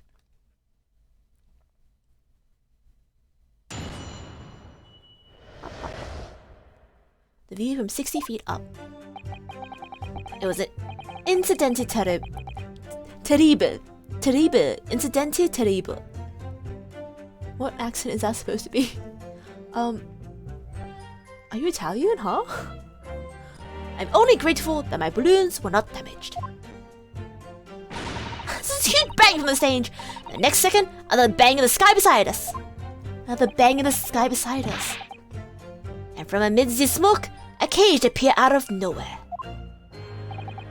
The cage fell from the sky like a stone and crashed into the crystal tower. I didn't get a good look inside the cage, but no one went near it after it crashed into the tower. No one went near it after it crashed into the tower. A most extraordinary account, I must say. Could I just clarify something? There's a detail in the witness testimony that I've not heard any mention of until now. Specifically, that there were 2 explosions? More precisely, 2 explosions in 2 separate places, yes. When the demonstration began, the balloon carrying the 2 witnesses was around here. There were other balloons in the air nearby at the time, carrying other passengers as well, to be clear.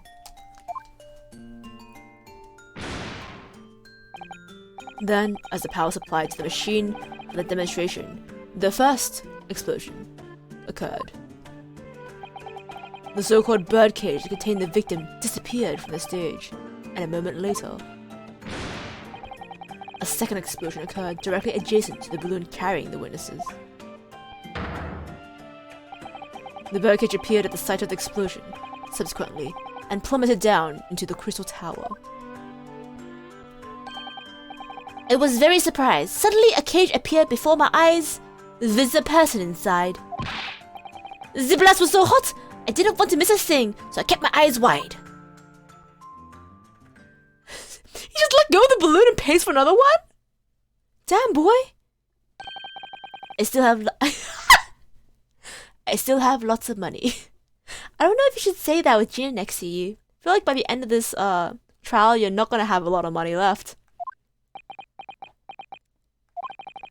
Precisely, who is this curious infant? I am told he is a young noble of the Bohemian royalty. Apparently, he's disguised himself in order to steal unnoticed into the Great Exhibition. So you just ousted him like that? Yeah. Oh my god, he just confirms it? I am here in London on a sightseeing trip. This is my elementary school. Elementary school? We will still have the benefit of a child's point of view in the testimony. Do we really need that? Oh! Then I've removed my mask. This is what I look like. Yes, I see a delightful face, I'm sure. Yeah, everybody says so. Right, disguise then.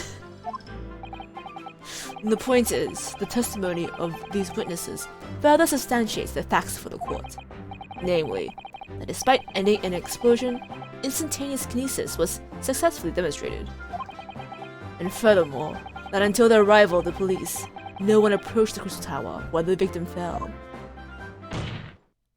Oh man, he cut off the music. Therefore, only the accused, who was with Mr. Asman on the stage, could have possibly committed the murder. Yes, thank you, counsel. The prosecution's views on the matter are quite clear. So, the defense cross-examination now, please. Yes, my lord. Okay, orange time.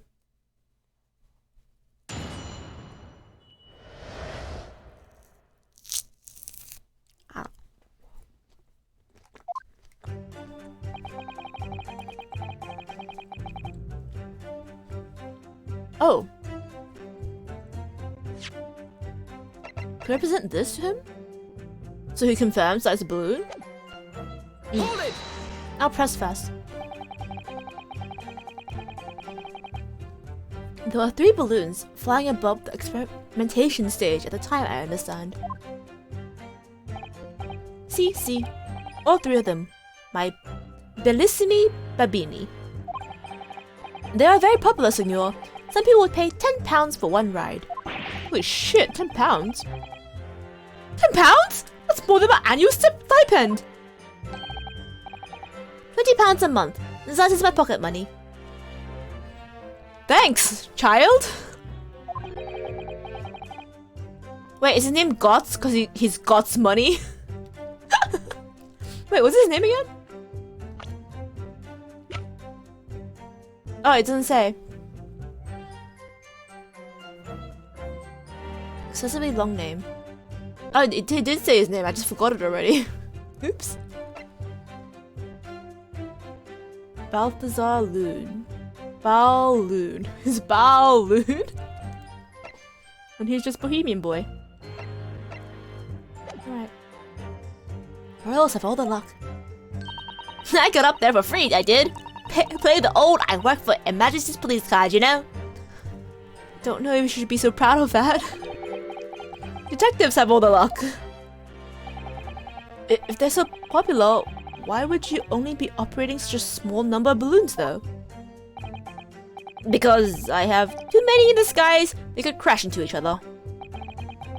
The operators for the balloons were decided by lots, with each operator manning a particular area. See, and the zone above the public experimentation stage is the most profitable. I just noticed this hat is a balloon. It has a fire in it too. Oh my gosh, that can't be safe. The other impersonados, they hate me. Thank you. Witness, I think the court has a clear picture of the arrangements for the balloon rides at the exhibition. Perhaps we can hear more about what you actually witnessed of the incident. Huh. Right! I can feel you in there, my lord. Okay. This huge bang from the stage.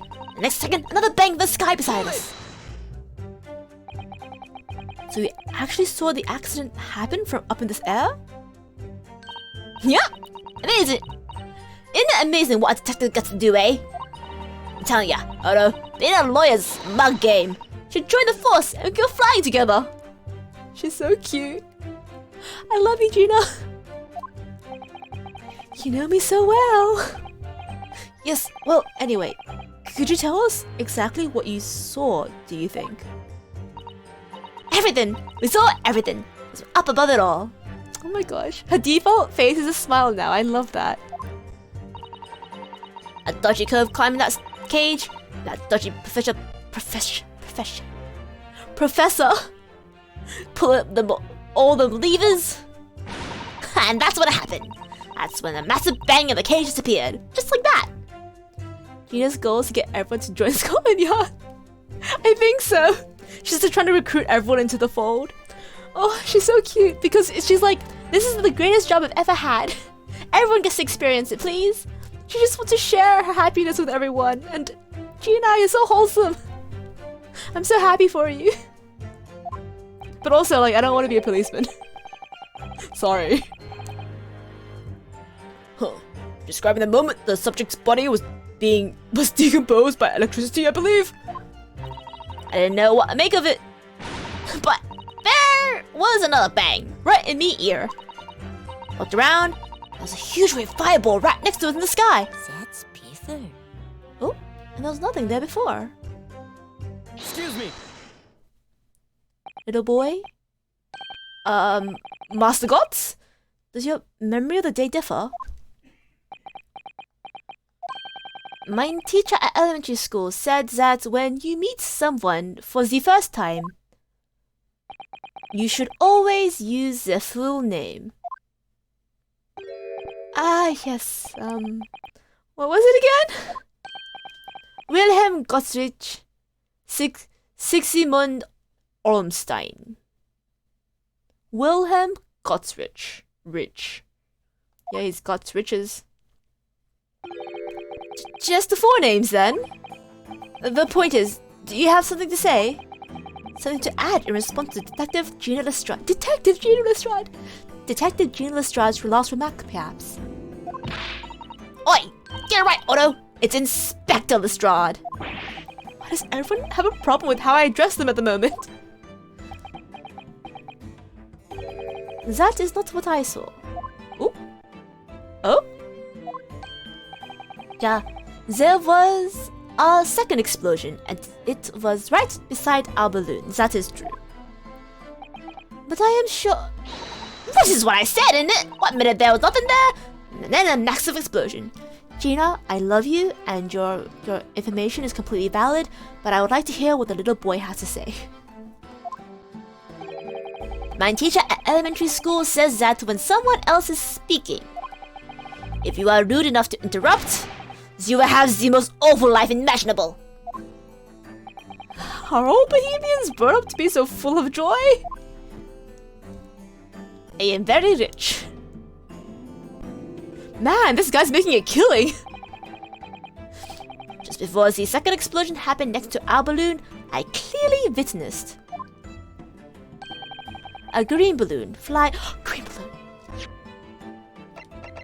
A green balloon flying in the sky. A green balloon? Eh? You what? I never saw nothing like that. But I did, I saw it. And you can't say I didn't. I will complain to the console. I will cry and scream. My testimony is the truth. I am Bohemian Prince. You cannot say that it's a lie. That is not allowed. Just playing the bleeding royalty card, are ya? Typical. Says the orphan who likes to remind people that she works for Her Majesty's police. Marcus, young man, has asked you to amend your formal testimony. Oh, good. This is where I can present it, maybe? In the interest of cordial nations relations between Great Britain and Bohemia. It was not the sky that exploded. It was a green balloon that was next to ours at the time. Hold it! A green balloon, you say? Are you sure about that? Of course I'm sure! I'm a proud Bohemian Prince. All these questions are making me boring. I think you mean bored. I guess. Ugh, English is very annoying. The language of my countrymen is far superior. Razzle, it is very wrong to lie. Lie? Flying balloons never explode. For the same reason the planets never explode. It is logical. Please tell me that doesn't mean logical. If you insult me, you insult all of Bohemia. Maida. I will have the army come and shoot all your stupid balloons out of the sky. All of them! What a delightful young lad.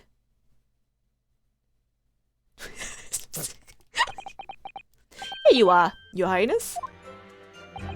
If only all international incidents were so easily resolved! Now that peaceful relations have been restored here in the courtroom, perhaps we could return to the testimony?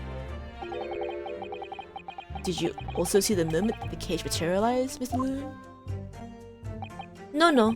Did not see the explosion myself. However, the cage fell from the sky like a stone.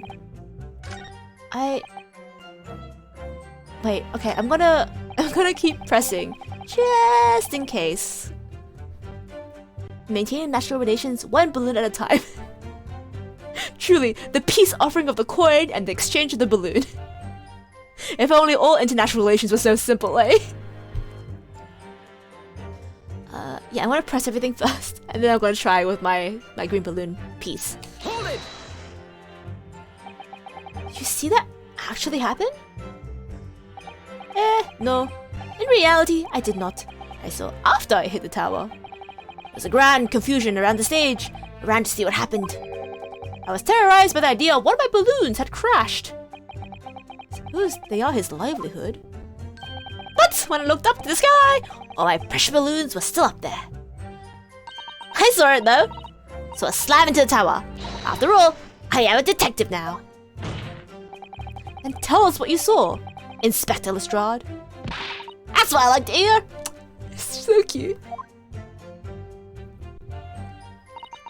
Didn't get a good look inside the cage, but no one near it after they crashed into the tower.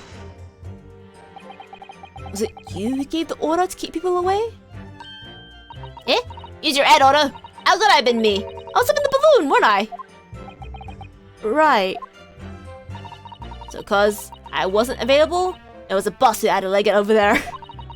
He's getting shoved and kicked all by the panicking spectators as he tried to seal off the scene. It's a real sight to behold, I can tell ya. Amazing! Oh, don't bully Gregson. Poor Inspector Gregson. So anyway, couldn't see the cage because it was half the smoke. and didn't really want to see, to be honest. I was scared out of my wits. Oh, keep it together, Inspector. Yeah, I feel like she's seen too many dead bodies for her lifetime. Prosecution really is asserting that the demonstration was genuine, but it was actually some kind of switch-around trick instead. I mean, the victim was never actually on the stage in the first place. 2 explosions would have thrown everyone watching to a panic for sure. Can you find out more about what exactly people saw at the time? Alright, I'm gonna present the green balloon, and hopefully that's the right one. But also, isn't it fantastic that there's an illusionist on the jury to explain things for us, Alright, green balloon. Present. Take that.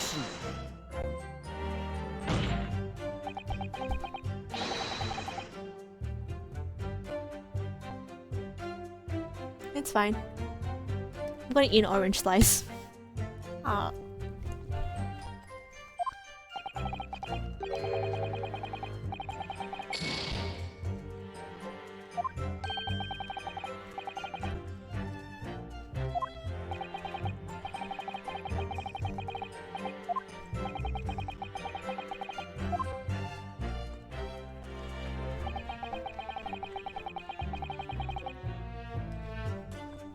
I can't scream and curse and cry when my mouth is full of orange.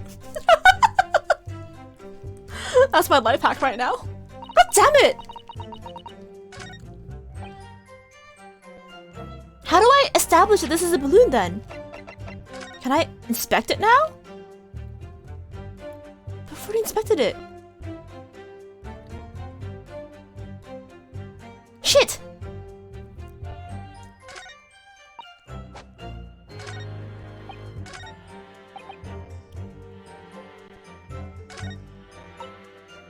No one after. I pressed everything. I know that green balloon that was next to us at the time. Do I present it to this guy? Okay, I guess maybe I present it to this guy to get it established that it is in fact a balloon. Cause I need this to be established as a balloon. Then I can present it to the little boy, and then I can present this probably to establish that it would have been the direct fall from the balloon. Alright, Objection! Okay, good. Okay, I think this is good. Okay, I think this is good. Okay, I just need to establish that it was actually a balloon piece first. Okay, got it. Mr. Loon, in your testimony, you said that all 3 of the balloons you had operating at the time were undamaged. See? That is correct. If they'd been caught in the explosions, it would have been a terrible. I wonder if you might know what this is? I think it may be. See? Part of a balloon. A burnt piece of fabric from the envelope. Of the envelope. Sorry? The envelope? Pardon. That is a large round part of the balloon, which becomes filled with hot air. It is made from very thick fabric lined with rubber. You do not want it to rip when you are in the sky. Just as I thought. This piece of cloth was found near the experimentation stage. In other words, as Master Gods testified, a green balloon did indeed explode that day. Why do I have to present it to only this guy, not the other guy, huh? Huh? Assholes. If all the balloons in the sky above the experimentation stage belong to you, Mr. Loon, then your statement that they were all undamaged clearly contradicts the evidence. It's balloons! Oh my gosh, his balloon looks like his hat! Balloons blew that day, why didn't the man say so? Maybe everyone on board was killed. Oh no! Have I just spent 10 old pounds for the experiment? How awful! Seems to me like those things crash 50% of the time anyway. Objection! Instantaneous kinesis did occur, but after the explosion on the stage, point of materialization shifted to a location occupied by a balloon. Wasn't the balloon to explode? Yes, evidently plausible. I love how he's so ride or die for his friend's hypothesis. Like, this would be very sweet and wholesome if it weren't for the fact that that very same hypothesis would land his friend in the gallows. An unfortunate traffic accident, as it were. but changes nothing about the pertinent facts. Hold it? Oh, this guy. This I cannot accept! Why not, Mr. Loon? You are suggesting that I am a liar? That person is died in a balloon accident? There's no need to get fired up, Mr. Loon. It's just me? Or does Van Zykes, like, drop puns more often than you would think? The victim was a sole fatality that day. That's right, and I prove it! Balthazar Loon is not a liar. There was no such balloon in the sky. It is non-possible. You're saying it's impossible? Why? This court has more important matters to discuss than the number of balloons that were operating that day. See? Objection! But we can't ignore the fact that nobody appears to have known anything about this other balloon up until now. My lord! Defense calls for further testimony from Mr. Loon. Balloon. I concur. There's clearly more to the truth here than meets the eye. It's imperative that we clear up the issue of this phantom balloon, I feel. Oh, what was that? Witness, you will give supplementary testimony about the balloons you were operating at the exhibition. Ah! Grazie, my lord! Loon has the most expensive hat ever. At least give him more air when he turns up the heat when he jumps. Oh my gosh, you know what? I would love, like, a platformer game to have, like, his balloon hat. That way you can span A to, like, you know, pull the heat up so you can float longer. That'd be so cool, right? Honestly, he reminds me of fucking, Mario. Wait, is that racist to say? Like a Mario skin. But yeah, he's a cool hat. Balloon! Love this guy. Mr. Loon's balloons! As I said, Balthazar Loon is no liar. Every balloon that had in the sky landed safely. All three of my balloons were carrying passengers. If they fell on the ground in an explosion, what a catastrophe! But you can't get away from the fact that the bit of cloth was found on the scene, can ya? Coppers at the yard reckon it was probably some debris thrown from the explosion on the stage. Shit, stupid Rakazu is mistaken. My balloons have the red and blue zigzag stripes anyway. Oh, oh. So he has special. Oh my god! His balloons don't look like his hat. I love how his his hat truly does turn up the heat. It's like straining from his head. So your assertion is the balloon this child saw was not one belonging to you? Si! Exactamente! I don't know if that's actually it. He even saw a balloon if he even saw a balloon in the first place. You don't like the sound of it? It's very bad for business. I have a good mind to sue the land of Bohemia. Oh, there he goes again. If you attack us, we will fight back. It'll be war! All out war!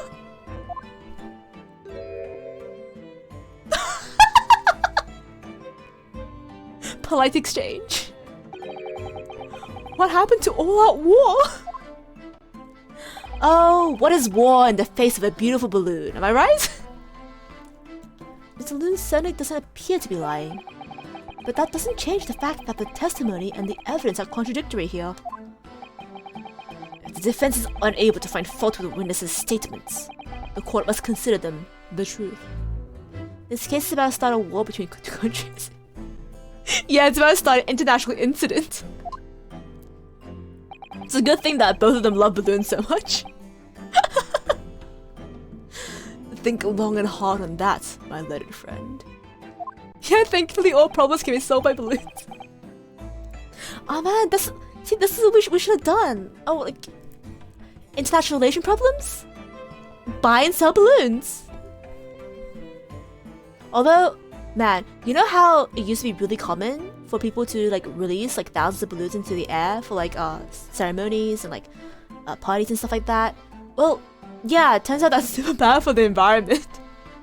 Because all the balloons end up going to like a height like where they pop and then they just fall down, usually into the ocean, and then all the marine life just chokes on the balloon skins. Balloon skins? balloon carcasses? What do you call a pop balloon? The balloon remains. So either or, it's they stopped doing that now, thankfully, because yeah, we don't want to choke our marine life. They have enough to contend with already. I have to get to the bottom of what happened here, no matter what it takes. Puck. Counsel, you may now cross-examine the witnesses. Unfortunately, Up wasn't produced in this time. They don't know the power balloons yet. Oh my gosh. I feel like if Up were to like be true in any universe that wasn't a Pixar universe, it absolutely would be an Ace Attorney universe. Like, can't you see like the whole aha, he lifted his house off its foundations with helium balloons? Like, doesn't that sound like a case? As I said, Balthazar Balloon is no liar. Every balloon I had in the sky landed safely. Okay. Unfortunately, I don't know where to go with this, so I'm going to have to press everything and hope for the best. Maybe we can nibble orange as well. Now keep the orange as a reward for later. You couldn't just have forgotten one, maybe? How do you forget a whole ass balloon? Signor. I might not notice if I were given 100 lentils and one was missing. But let's talk about 3 enormous balloons. Do you believe I could make a mistake about something that grand and expensive? I took the liberty of having Inspector Gregson check this gentleman's warehouse. I have the report here. It clearly says a total of 3 balloons. It does appear no mistake has been made then. Surely Mr. Lestrade could have been sent for such a menial task. Oh my god, poor Gregson! What? Me? Tell ya what, I told the boss! East End kids like me can only count up to 2.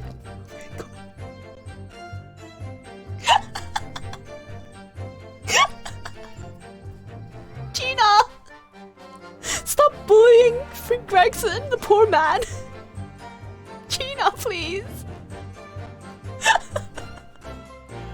Gregson's just being bullied. Yeah! Gregson truly is just being bullied by everyone. Oh my god, I feel so bad for him.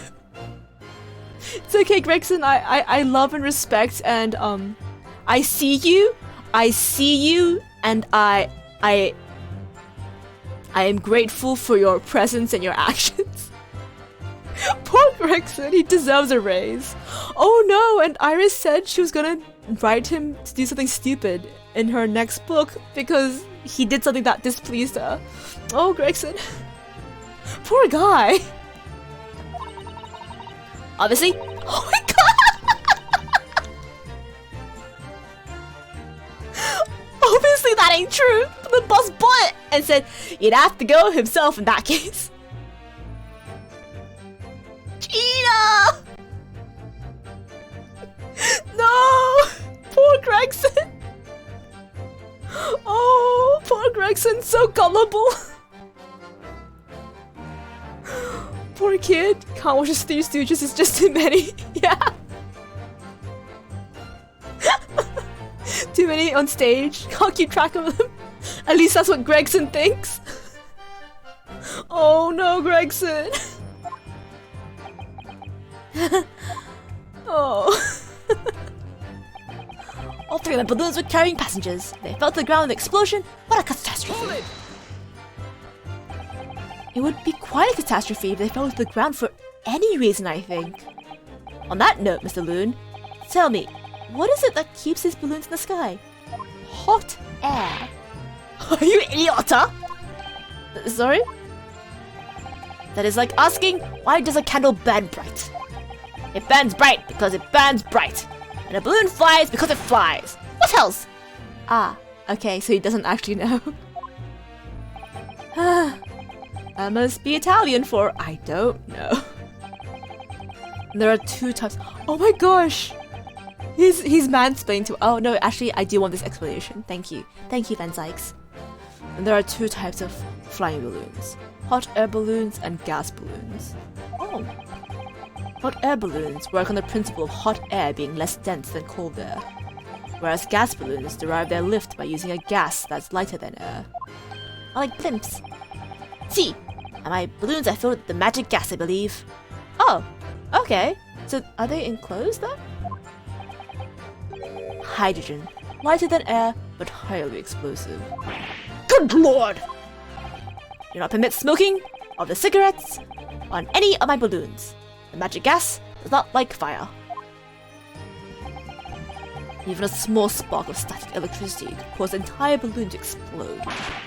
What's the matter with you, Signor? What's coming out of your mouth is all that's coming out of your mouth is explosion, explosion. I tell you, my balloons are perfectly safe. They have to be, or I cannot eat. Ayah. None of my balloons exploded that day. I am completely sure. Wait, you say you have gas balloons, but your hat's a hot air balloon. But if you say that is what happened, you must show me the proof. Alright. So Mr. Loon had 3 balloons in the air that day. If none of them were damaged, then what was the one that exploded? An extra one? You can't get away from the fact that the better bit of cloth was found in the scene, can ya? I guess we have this, but we don't actually know what it does. Because we're not allowed to, like, inspect it. It's a crank. Like, I thought this was a crossbow at first. But I don't know if it actually has a... Like, oh, wait. Maybe it is a crossbow. I was gonna say because it doesn't have the actual bow part. But maybe these parts can actually, like, whoop out? Then it would be like more like a crossbow, huh? Okay. Well, that's important. Until then, though, I don't... Keep pressing. Hold it! We press on! I was surprised to find the piece of fabric still the scene, actually. Didn't you search the area surrounding the stage for clues? Runosuke! I watched you steal that evidence! From under Gina's nose! She would have found it, but you stole it, buddy! Nah. Oh, wait!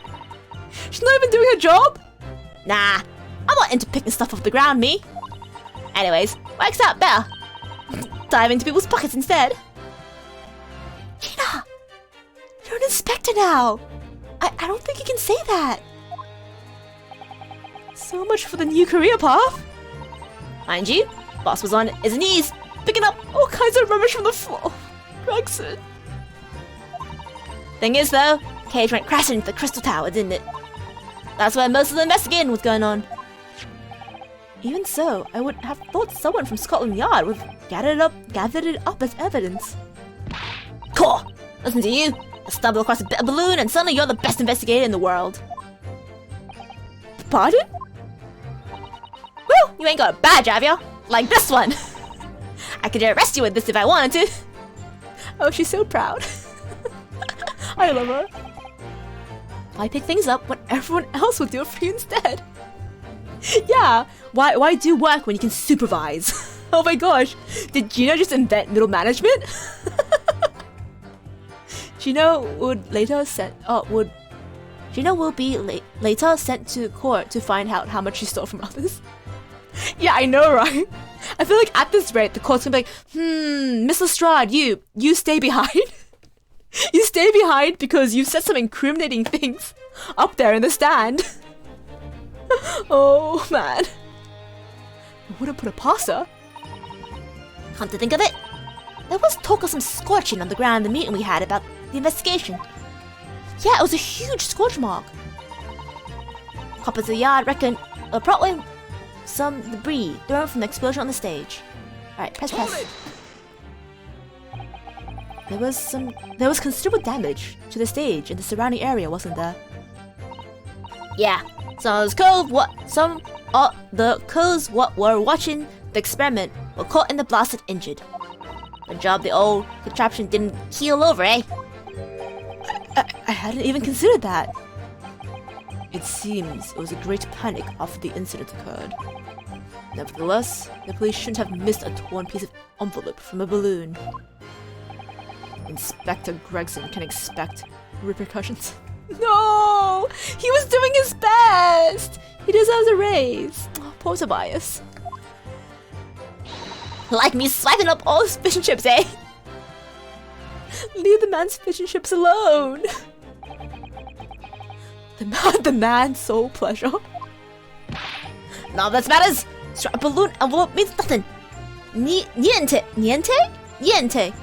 I hope. Italians, I'm so sorry. I took Italian when I was in year 5, actually. Oh, it was less taking Italian and more of an Italian grandma would come to our class and just like give us like spreadsheets and like we'll learn like some Italian words and it would mostly be like coloring in and pasting into our little workbooks because we were like what 9, 10 at the time. Oh, I learned mi casa. That means my home. Stupid Ragzo is mistaken. My balloons have the red and blue zigzag stripes anyway. Oh shit, I should have pressed that, my bad. As I thought, Mr. Loon's testimony just doesn't quite add up. The young bohemian boy claims to have seen another, 4th balloon, but Mr. Loon vehemently denies the possibility. And it's hard to imagine the man in charge to be mistaken about the number that were in the air. Still, this inconsistency must tell us something, I'm sure. Okie dokie, let's go back to that last one. That I didn't press. This one. Press it, press it. Pressy, pressy. You mean the color is wrong? Si, Signor. I do not have any green balloons in my warehouse. And yet a piece of green cloth was found in the scene, and it's unmistakably from a balloon. Well, I do not know how that came to be. For the sake of the argument, let's say it was a green balloon that did explode above the stage. Couldn't therefore conclude that it happened on the day in question. Why not? There have been recreational balloon flights over Hyde Park operating from before the Great Exhibition. One could have exploded on some earlier date. Unfortunate, as I'm sure you'd agree. You believe it may have been from an earlier balloon accident that predates the exhibition? Si, exactamente. As the signor says, it is not from one of my balloons. Clearly, this little ragazzo from behavior is mistaken about what he saw. Oh. Excuse me. Excuse me? Is something wrong, Master Gods? It's Master Wilhelm Gottfried Simon Ornstein. I was on the tip of my tongue. Yeah, something is very wrong. I know what I saw. There was a green balloon there. I swear it. I swear it all over Bohemia. You can speak as much bad language as you like, but it changes nothing. Balloon. If you do not have evidence, ragazzo, then I must tell your parents to punish you, eh? Perhaps we'd let the judge decide when it comes to punishments. Evidence. What is this evidence? To give a simple example, young man. A photograph. For instance, some tangible proof of what you claim. Well, why didn't you say so sooner? I have the photograph here. Oh, new evidence. Good gracious! What? I had not been up in the balloon for a little while, so I was very excited. Oh, you're just letting go. Holy shit! I took lots and lots of photographs. Of the Crystal Tower, of the Bohemian exhibits, of the streets of London, of the hot eel cellar, the balloon. And the instantaneous kinesis experiment? Did you take a picture of that? Yeah, one picture.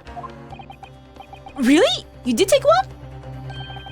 But all I wanted was a ride in the balloon. I was not experienced in boring experiments. Never mind that. Can you show us a photograph? Of course. Then you will see. You will see that I am not lying. I really did see a green balloon. Oh my god. Oh shit.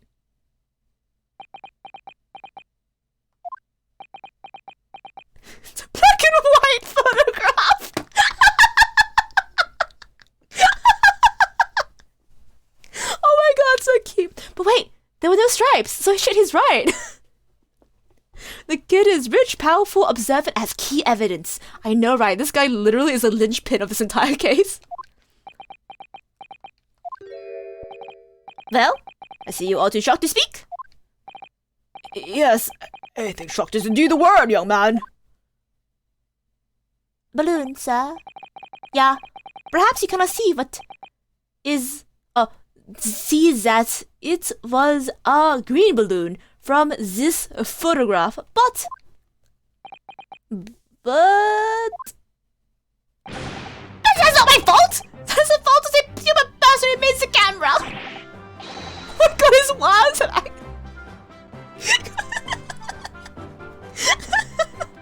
Oh my gosh, this game! Photoshop it? Yeah, let's add Kyle back in Photoshop. Oh my gosh. Wow! And that is one very bohemian sounding cry! Wait, what is the double, at the top? Is it not a wah sound? It's a where? Is it a where sound? Where? Very well. The court will accept this photograph as evidence. Aww. The judge's inner grandpa is showing. Look if the balloons be entered into the court record. Oh, it's not my fault. It's the fault of the person who made the camera. Well, never mind. I'm sure you have plenty of wonderful sepia memories to take home with you. In any case, when exactly did you take that photograph? Well, it was on the day of the big explosion. You don't say. When I pressed the shutter release, there was this very loud bang, and a hot wind rushed over my face. That means he literally took it the moment of the explosion. Holy shit. That was lucky. This photograph was taken a split second before the explosion occurred. Well, if you ask me, this black and white photograph changes nothing. Could not give a flying oh my gosh. I cannot give a flying fig. Lovely language you picked up. Oh my gosh. As I thought, testimony doesn't quite add up. Okay, I've been through this already. Now that we've got new evidence though, we could probably present that to the...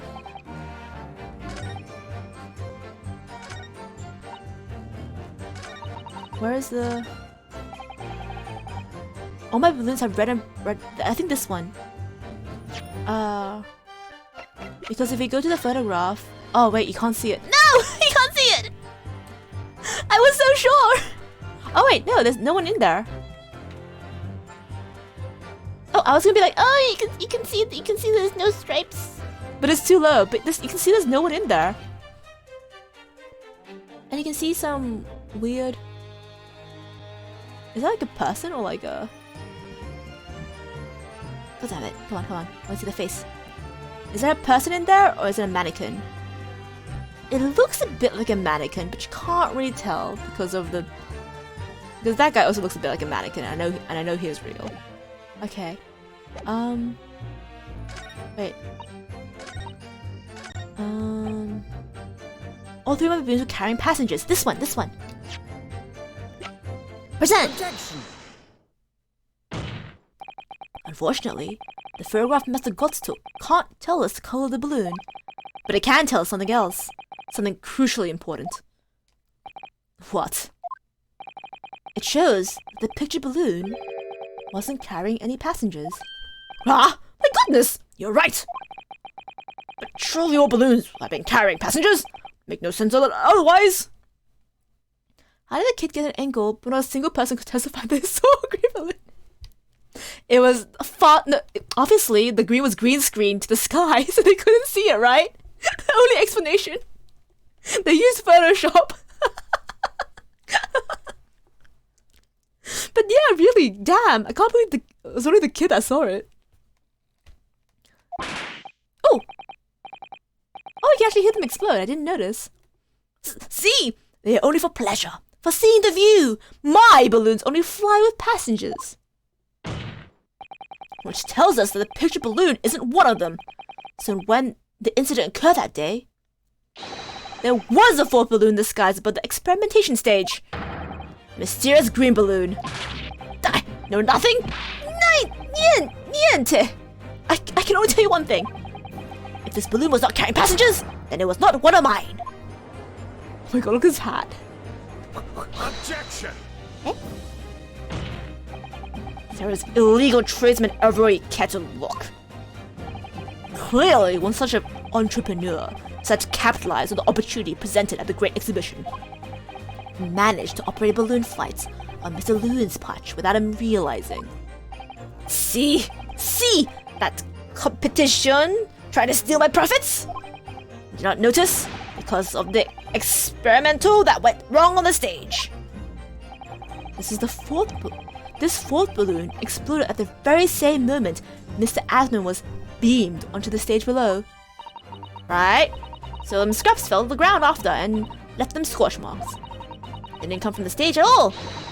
It's a balloon we're raining down. Because no one was in it, it didn't get no attention. A mysterious fourth balloon carrying no passengers, silently floating over the experimentation stage. Objection! What? I didn't say anything! This photograph shows us nothing more. A stray balloon carrying no one and operated by some rogue trader clearly has nothing to do with the case. Relevance does elude me, I must say. The court has seen sufficient evidence and heard ample testimony already. The prosecution calls for this trial to be concluded. Eh?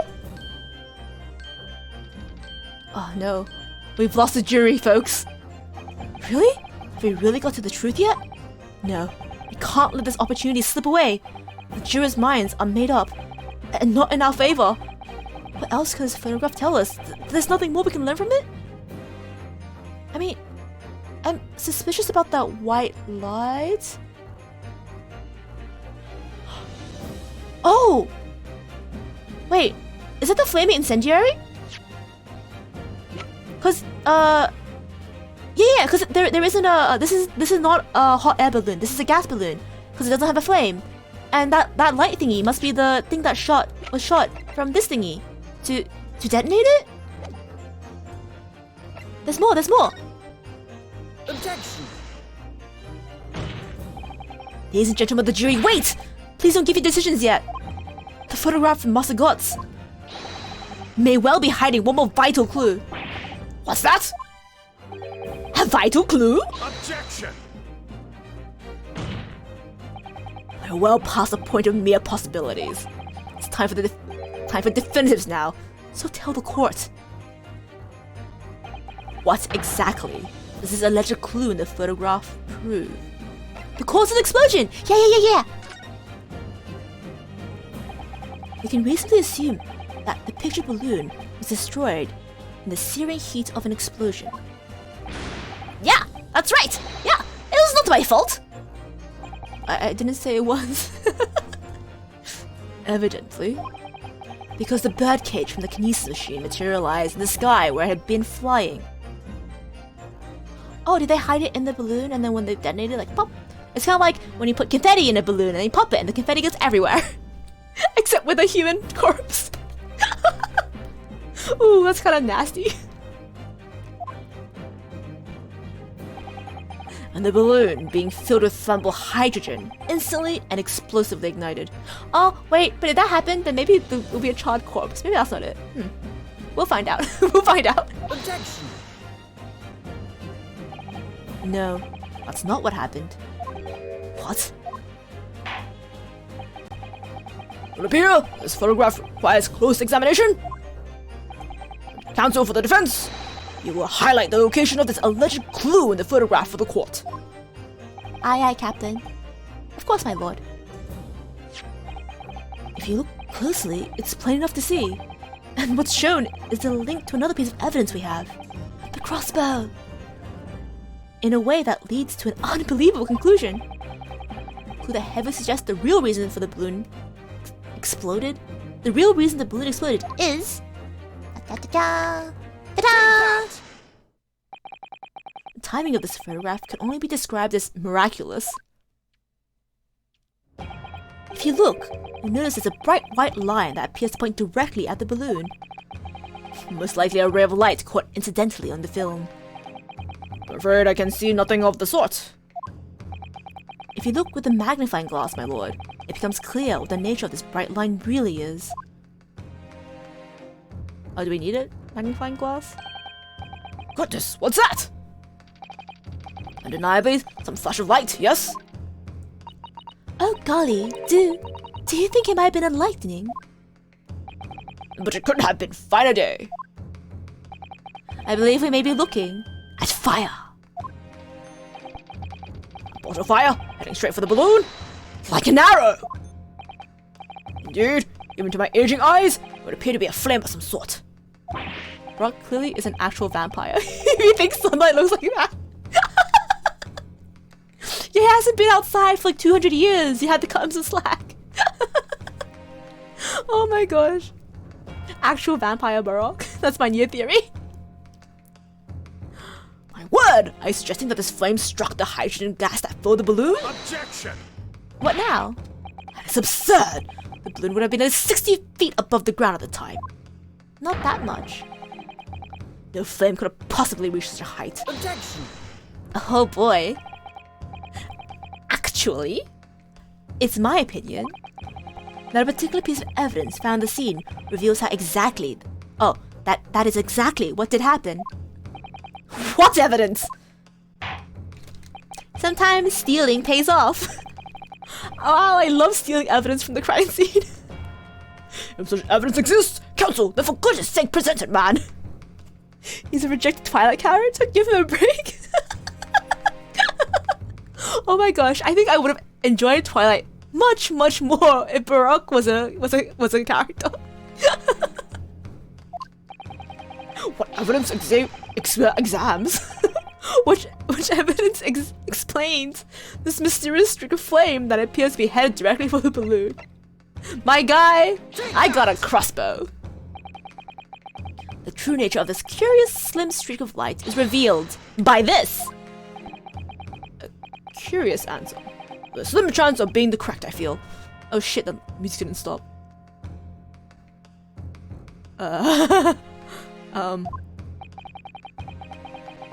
Motherfucker. Orange time. It's orange time. It's orange. It's orange time. It's orange time. It's orange time. It's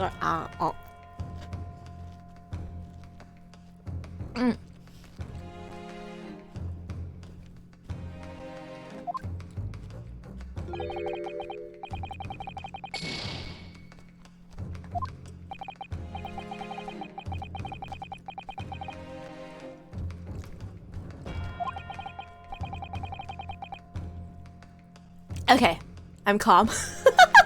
I am calm. Oh, hello, Ida. How are you? Good afternoon. I am calm.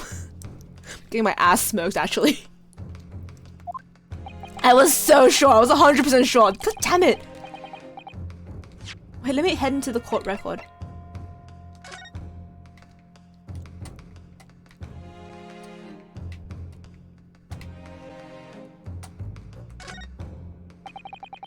Can't find anything out of place. Oh! Ah! There's some sort of lever here. Yeah, I fucking knew it! Ah! I'm gonna eat more orange. I'm so angry. I'm so upset. I'm so fucking upset. Orange. Oh.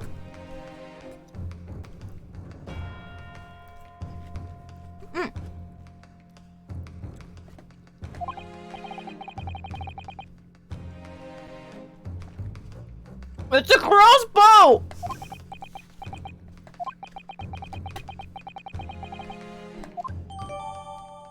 Son of a bitch. Wait, how does he not know what a... He's like, oh, it looks like some cross between a bow and a gun, but then he knows what a crossbow is? I'm so upset. Oh, I'm so upset I teleported a little bit to the left. Oh, wait, can I... Jesus. I'm so upset. Yo, whoa, Eater, you have food poisoning? Are you okay? Bro, it has not been a good week for you. Oh my gosh, please make sure you stay hydrated. Keep your fluids up. Eat an orange like I am. It has both it has vitamin C and it has juice. Which is good for you. Oh man, bro, please rest up. Okay. Alright, now we can present this. Head snaps, how many guilties so far? Surprisingly, I haven't. Well, technically speaking, I bungled one case. I bungled one case. I do remember because I had to reset it because I only had one life left, and I don't think I think I reset it just to be safe. I'm not 100% sure, but I haven't gotten a guilty yet. Either way, crossbow. I can't believe I just had to press a stupid button. That's so upsetting. Oh, Ida, you going on holiday soon? Definitely try to rest up and get better before then. Nothing sucks more than being sick on a holiday. This was found hidden in the foot of a small ornamental tree near the scene. Good lord! Is that a crossbow? An arrow dipped in oil and satellite could have been shot from this weapon. Ah, yes, the case you messed up. Yeah. It's the case I messed up. You remember it? It's the one where I promised I promised. God. It's the case where I promised I wouldn't do I would do better immediately afterwards, and then I immediately fucked up. I am guilty. I'm guilty for crimes. I'm so sorry. Are you suggesting that crossbow was used to deliberately? Blimey, you're right. A streak of light in the foe looks just like an arrow, didn't it? Done it. Then, the explosion of the balloon, it was... Very likely the result of a flaming arrow from this crossbow igniting the hydrogen gas inside. No! Oh, we got him, boys! If he struck last time, you would hold. Bro. No offense, but why are you so accident prone? Are you alright, buddy? Please. Okay, look, sunscreen? Shade? Plenty of water. Please drink plenty of water. I'm legitimately worried for you, Ida. I'm actually worried for you. Please stay safe. Please take care of your body. Also that... Yeah, the man is carrying a sword. We're both carrying swords. We're swordsmen. We're friends. Sword friends. Order! Council! This is an extraordinary supposition. The aim was to cause the balloon to explode. The shooter could use a gun, of course. However, there's an obvious reason as to why that would have been out of question. The noise of the discharge? Of course. That's right! By using a crossbow, the projectile could be fired at the balloon silently. Well, yeah, if someone had shot a gun off in the exhibition grounds, it would have caused a real panic. But with the big explosion, there's a very big panic anyway, no? I don't like this. I should be pleased to have found a plausible new explanation for all of this, but something feels wrong. Objection! Do you understand the implications of what you're saying, my Nipponese friend? If a flaming arrow did indeed hit the balloon, then obviously it would have exploded. And if the birdcage appeared from the cloud of smoke that ensued... What? Wait a minute! What are you really saying here? I don't get it. Was it birdcage beamed up into the sky after all? Or what? My goodness me! I was slowly uncovering the sham that was the hypothesis, I think. Oh wait, is this entire screen slightly off? It was? Oh my gosh.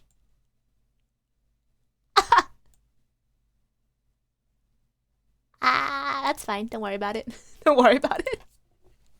We'll fix that later. I wonder what button I pressed to make that go bad. Now I understand. That's what this sinking feeling is all about. I think there's a good chance the birdcage was actually concealed inside the balloon all along. Yeah. See, that's what I thought initially, but I was like, oh, maybe the explosion would have charred it. But no, Ryusuke arrived at the same conclusion as I did. Ironically, you don't get sick that often. You don't get sick that often, but only when it matters, I guess. Ooh. Expand by a couple pixels? Yeah, okay. Wait, I'm gonna take a break from this case to fix this, because this is also irritating me. Oh my god. Background. Why are you doing this? Why? There we go. Fix it. There we go. Is that better? Everyone can see everything? It's not. Oh wait, is there a black line on the bottom of now? There we go. Fixed it. Fixed it. Now I'll click on something else. There we go. That should be fixed. Nice. You managed to avoid COVID with lots of times despite being extremely close to people who have it. I feel like sometimes that's just how the luck of the draw goes, right? Sometimes you avoid one thing only to walk headfirst into another. It's alright. At least I feel like getting food poisoning is slightly better than getting COVID. Hope you get better soon though. Yeah, okay. Glad I fixed the wonky screen that got wonky in one of my fits of anger. I think I must have pressed some button. Oops. What? Did I just hear that correctly, Council? There's no going back now. The horse is bolted. Yeah. Let's assume, as I said, that the birdcage was hidden inside the green balloon from the start. On the stage, when the experiment was started, the birdcage, in an instantaneous kinesis machine, disappeared in a cloud of smoke. At that moment, the flaming arrow was fired from the ground,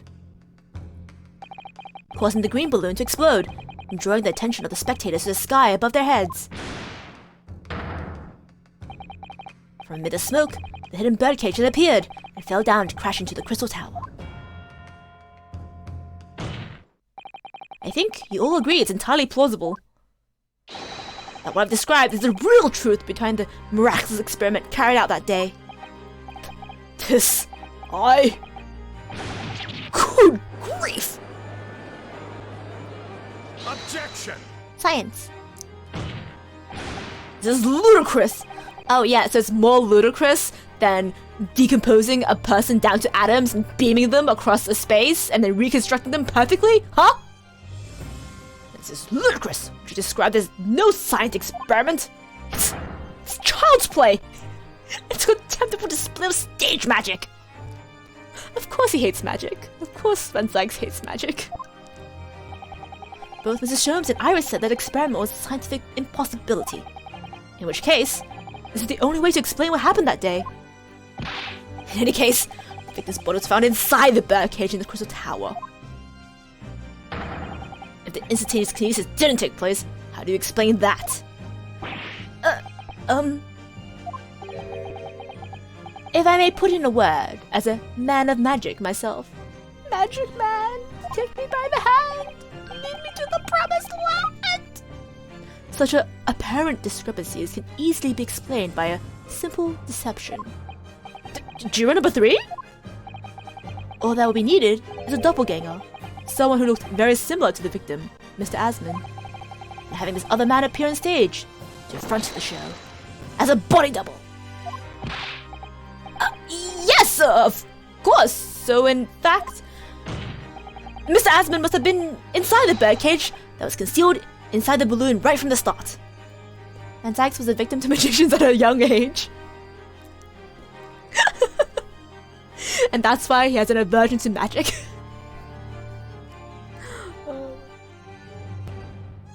Objection! Yeah, I think he was going to object to that.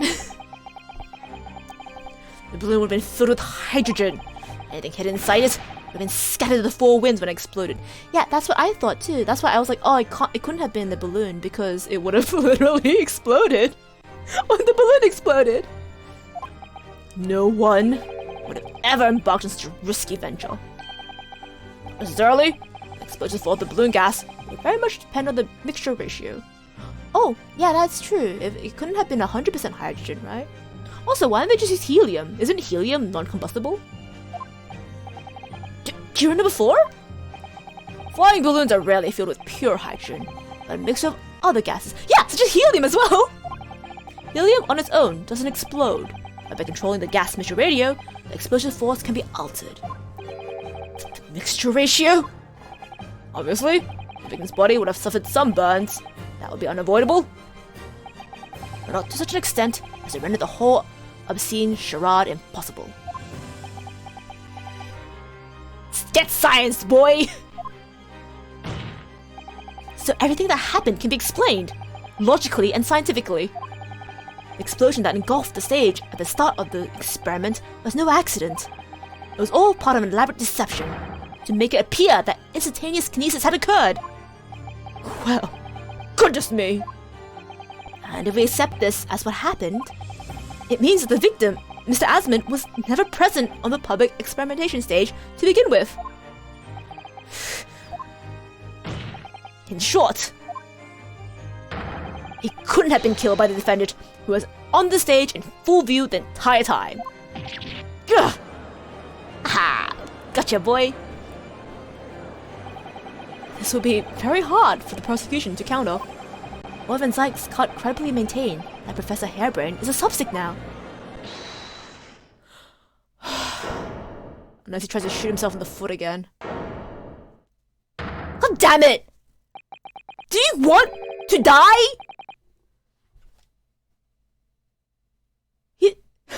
He's really taking freaking dying on this hill to like the next level.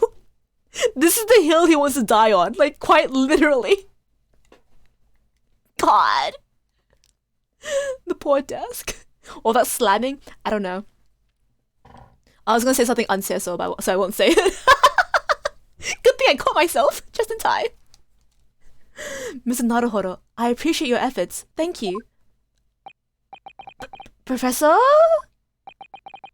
But you can stop now. Just keep your mouth shut, please. Sorry? What's all this about, Mr. Harebrain?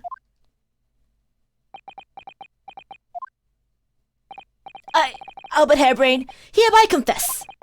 That's it. That it was me who stabbed Mr. Odie Asmund. Yes, it was me, with my faithful friend and partner, Andrew the Screwdriver.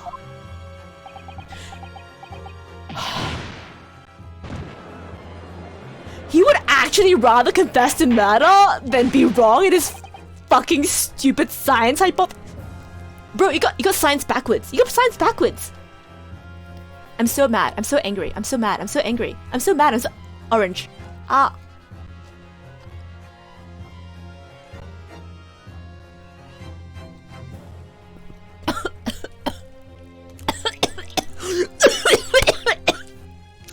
Orange. Sorry.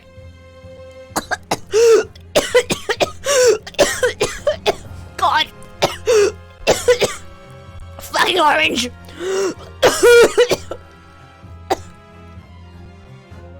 Oh. Sorry.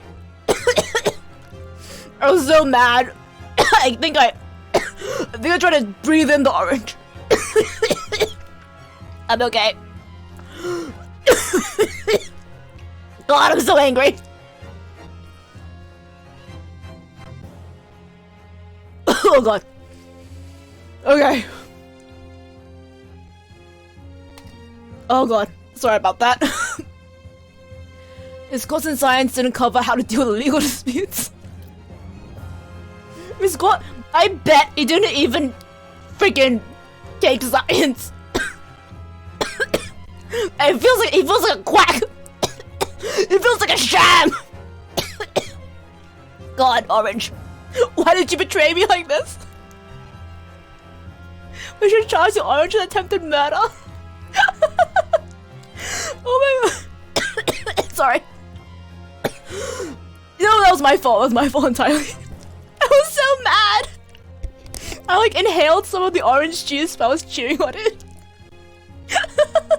It wasn't the orange's fault. God.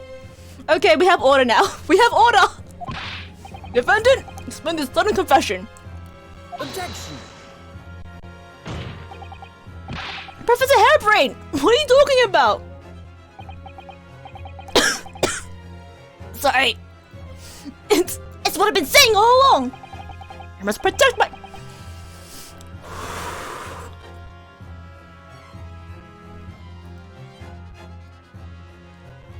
This guy. You don't protect hypothesis.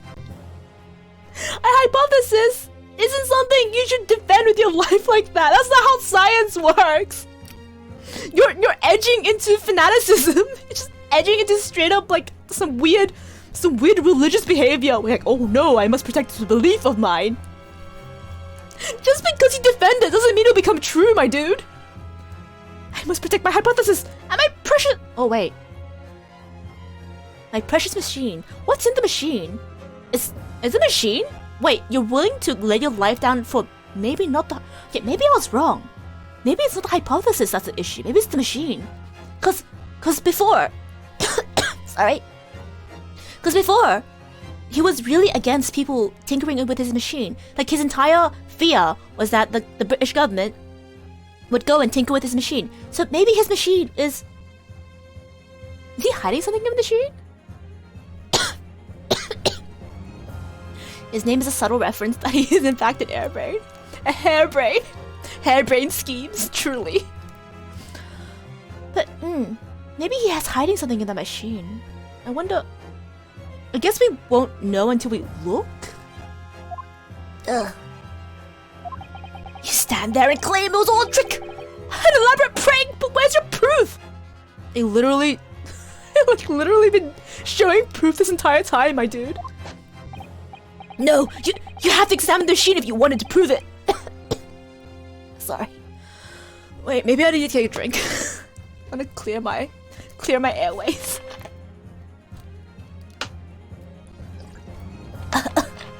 Okay. Yeah, that was a very good orange though. It was so juicy that it had enough juice that I could choke on it. I love oranges. They're so tasty. No, you'd have to examine the machine if you wanted to prove it. Then it'll be all over. My beautiful hypothesis be laid bare. I mean, the indignity of it. It's clear that you drew the plans for the experiment, but you didn't actually build it.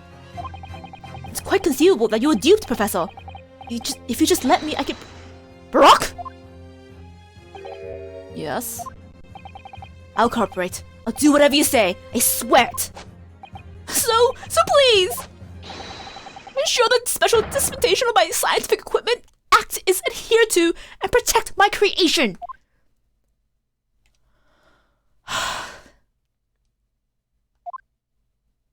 Oh, sippy sippy.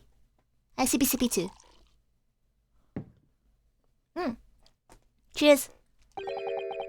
Pray, forgive the discourtesy for filling my hollow chalice at this critical juncture.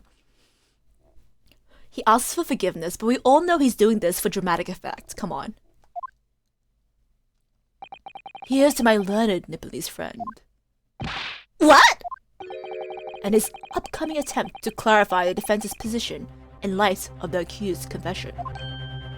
Son of a bitch. Do you intend to formally assert that the experiment was nothing more than a conjuring trick? Because the moment you do, the special dispensation of a scientific experimentation... equipment! Oh my gosh. Scientific Equipment Act that protects the professor's invention will cease to apply. Is he fucking threatening me? He's so gothic, he is. I don't know, sometimes he's kind of cute, and I'm like, he's alright. But then he says shit like this, and I'm like, is he really alright? Hate that guy. Hate this guy. This bitch is threatening me. The prosecution would then demand a rigorous examination of the machinery involved in order to establish truth.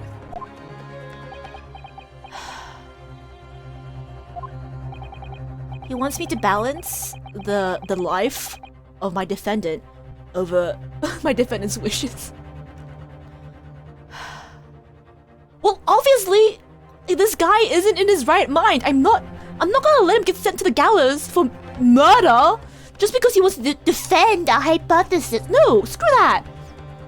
But this guy has balls for threatening me like this, just like in front of everyone, right? Blackmail? In court? That's a first for Phoenix, right? I know, no prosecution has ever done that before, right? But God! You didn't even drink it! Asshole. Any chance of investigate? Oh, sorry, I didn't even read what he says. Oh, he did say it. However, if you acknowledge the machine is genuine and instrumental to the victim's murder, any chance of investigating will be crushed, and the confidentiality of the professor's hypothesis preserved.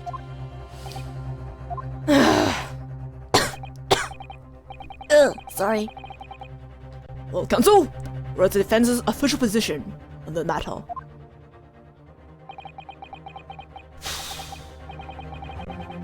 Morality, integrity, harm.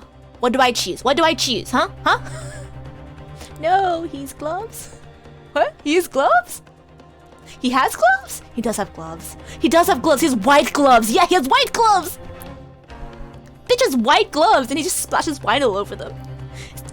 I'm so angry. What Professor Harebrain, my client, actually asked of me was to prove that the explosion on the stage was an accident and protect the secrecy of his hypothesis. Oh shit, that is true.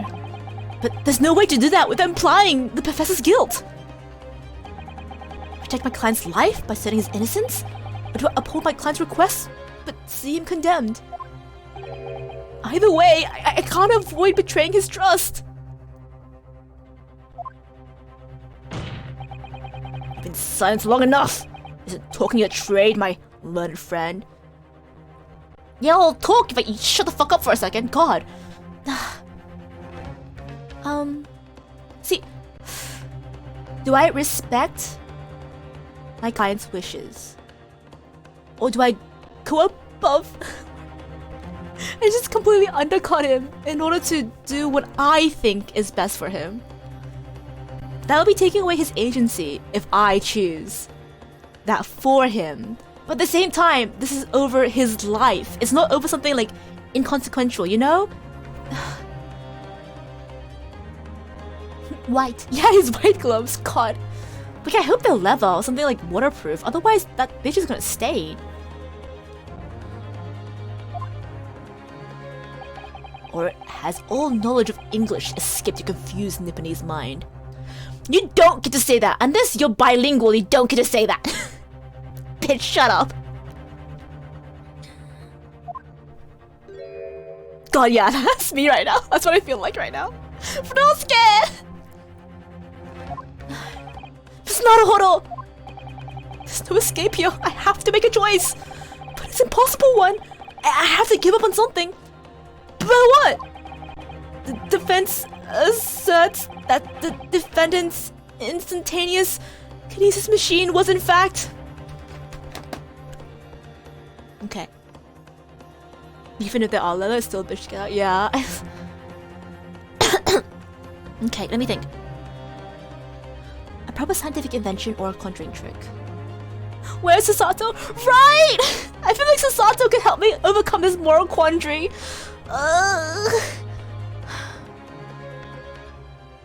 Cause, like I said, I detest it when I don't want to take away his choice, his agency, his wishes, his hopes, but at the same time, his life is on the line.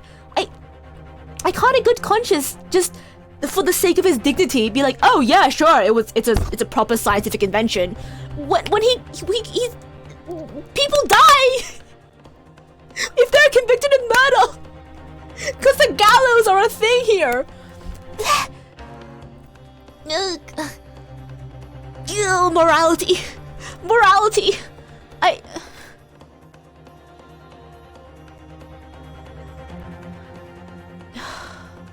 A man's life is not worth his pride. A man's life is not worth his pride. A man's life is not worth his pride. A man's life is not worth his pride.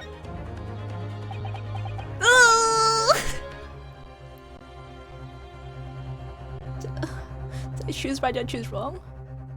If it's a trick, he could have done it. Why lie? Ruin his choice? He's a fake. Like, I know. God. A man's life is not worth his... A man's pride is not worth his life. A man's pride is not... Okay, I have to be... Yeah, okay, yeah, okay. No, his life is more important. He can go on to make proper scientific discoveries, but he has to be alive for that. No, I'm not gonna end this here. Wait, the game's not letting me? Fuck! The game never lets me do anything I want! Every time! Every single time! Runosuke! You dumb slut! Just do what I say for once! A man's pride is not worth his life, dude! Oh, I'm so upset. I'm so upset. I'm so upset. It's okay. Deep breaths. Cucked by the game. Turkey dumplings, you see this happen multiple times. I've been cucked by the game multiple times. This... Okay, I'm gonna take a sippy. I'm gonna calm down. Okay. I am calm. Well, it makes sense if you're in that situation. No, I can't say it. My client's places faith in me. I just can't let him down. Yeah, sure. For the sake of his faith, I'll fucking let him die. Runosuke, listen to yourself. I feel like there's an angel and a devil on Runosuke's shoulder, and he always listens to the angel, and he doesn't listen to me, the devil, leading him in the right direction. Okay, fine. Have it your way. Cuck me again. Why even give me the choice then, huh? This truly is the illusion of choice. Fucking asshole. What must I give up on is not the question you have to ask yourself here. Eh? Nani? Who? Is what can I protect?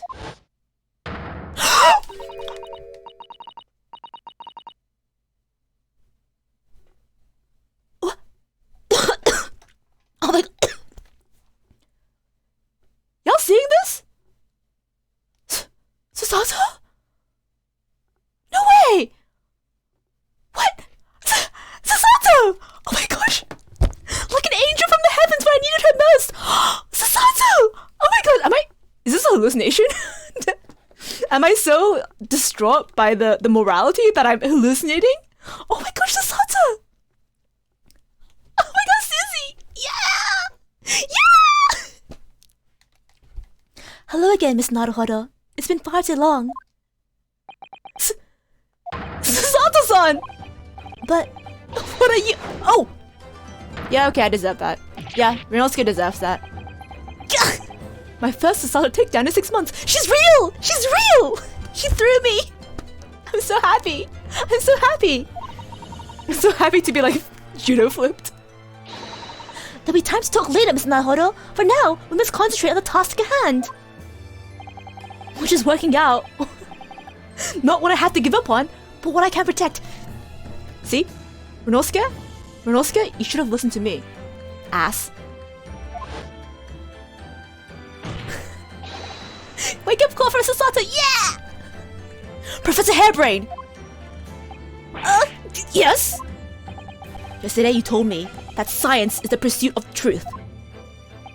Well, my job is to pursue the truth too. Yes, of course! And personally, I believe that you didn't stab Mr. Asman.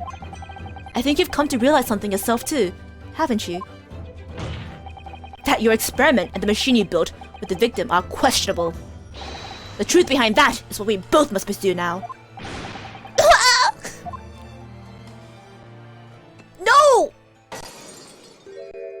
Asshole. Suddenly became Mac. Ducky, please don't call me out like that. Man, Barack is gonna ruin this hot for a moment, isn't he? So, you finally opened your eyes. What? And as for you, Albert, you can't ignore this any longer. Eh? Having heard my learned friend's assertion. Oh my gosh. Don't you have something to say? Wait! Was Van Zykes being like tsundere? He's just helping in his own way? Imagine seeing the attorney getting flipped in court. Yeah, truly. I feel like all Ace Attorney sorry, all the Ace Attorney cases are like they're more like dramas than they are like actual legal representations. Just threw the bottle. Yes, he threw the bottle into the public gallery where there are people there with 2 fingers too. Very, very impressive. Each time I see it, I'm impressed but disgusted by his behavior. Blah. Don't you have something to say? I don't know. Does your friend have something to say? Baroque?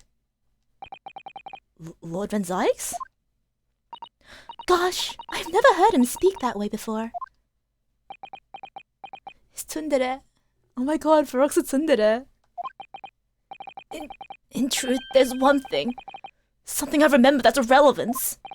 Oh god, I got too excited. My throat. What?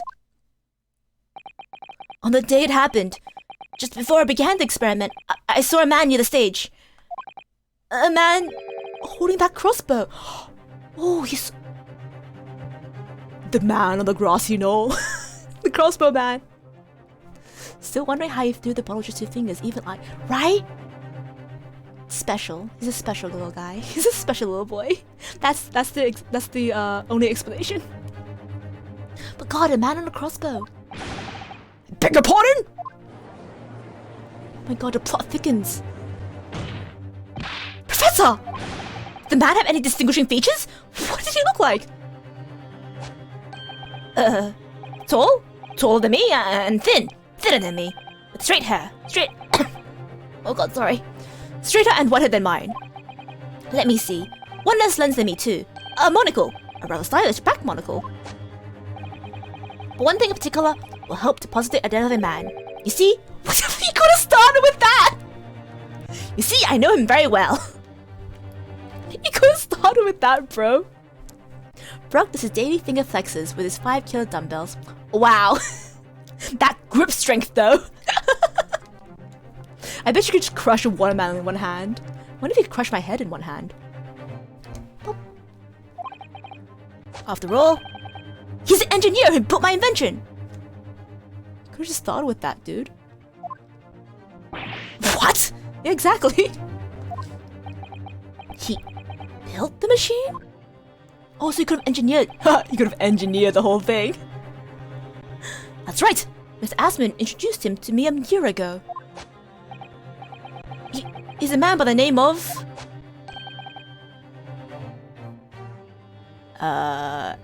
Enoch? Enoch Drebber? Enoch Drebber. I think. Fingers are stronger than most people think. Oh, not mine. Bro, I'm weak as hell.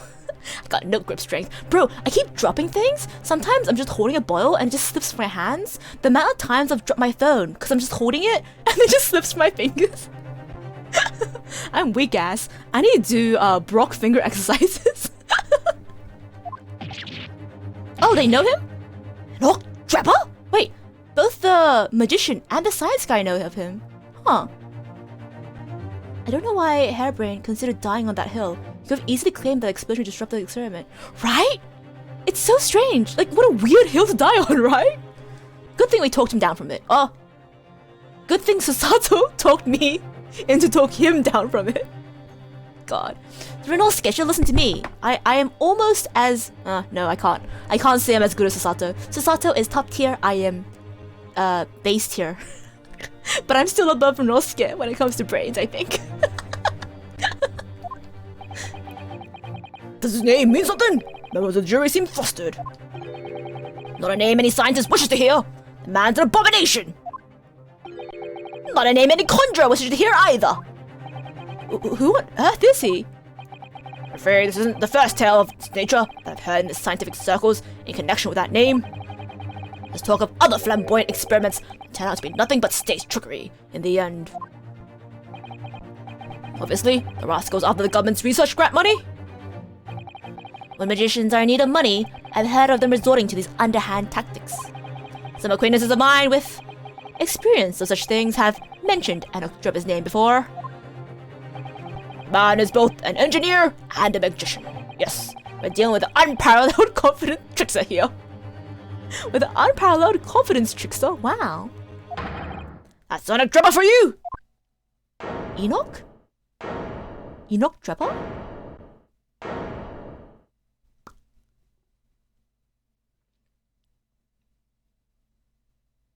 Oh.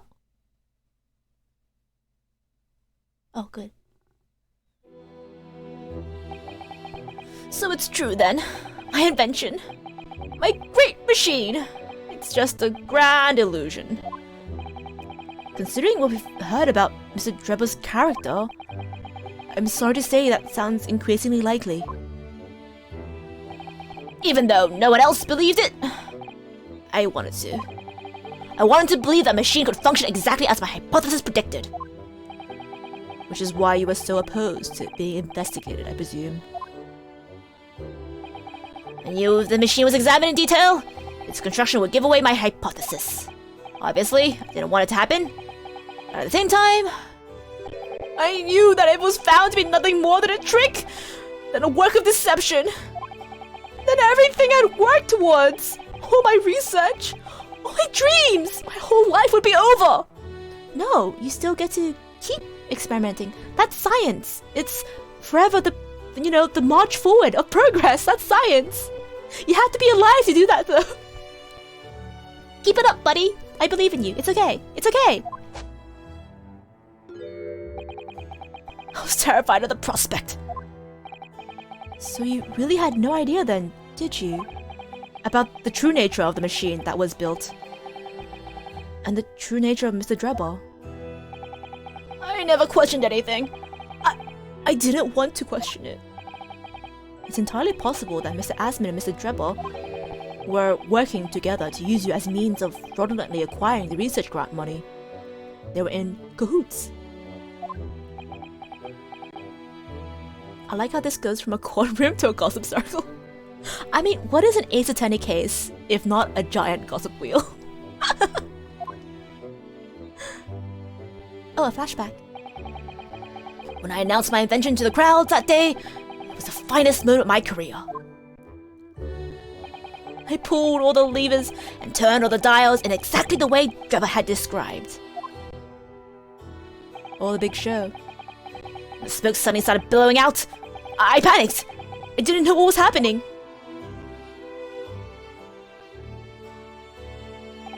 But I really don't know how the whole illusion was made to work. I don't know anything anymore.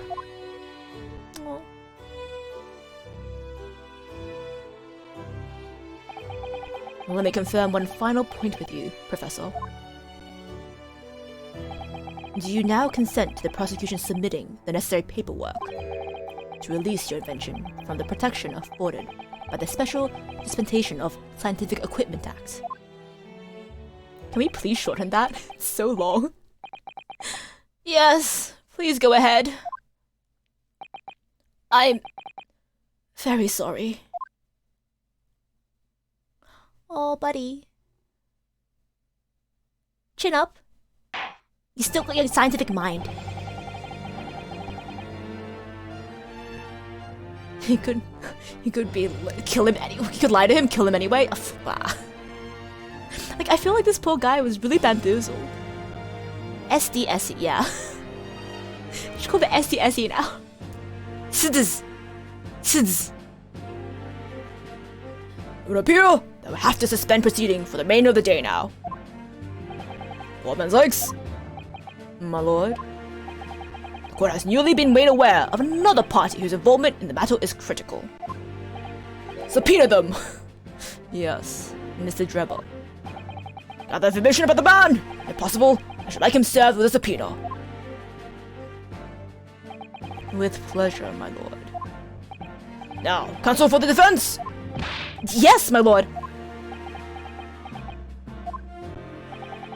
When we convene, I shall be looking for one thing and one thing alone from you. Evidence that the defendant is innocent for the crime of which he personally stands accused. I understand. Good. In that case, this court is adjourned until tomorrow morning. Tomorrow morning? Damn it!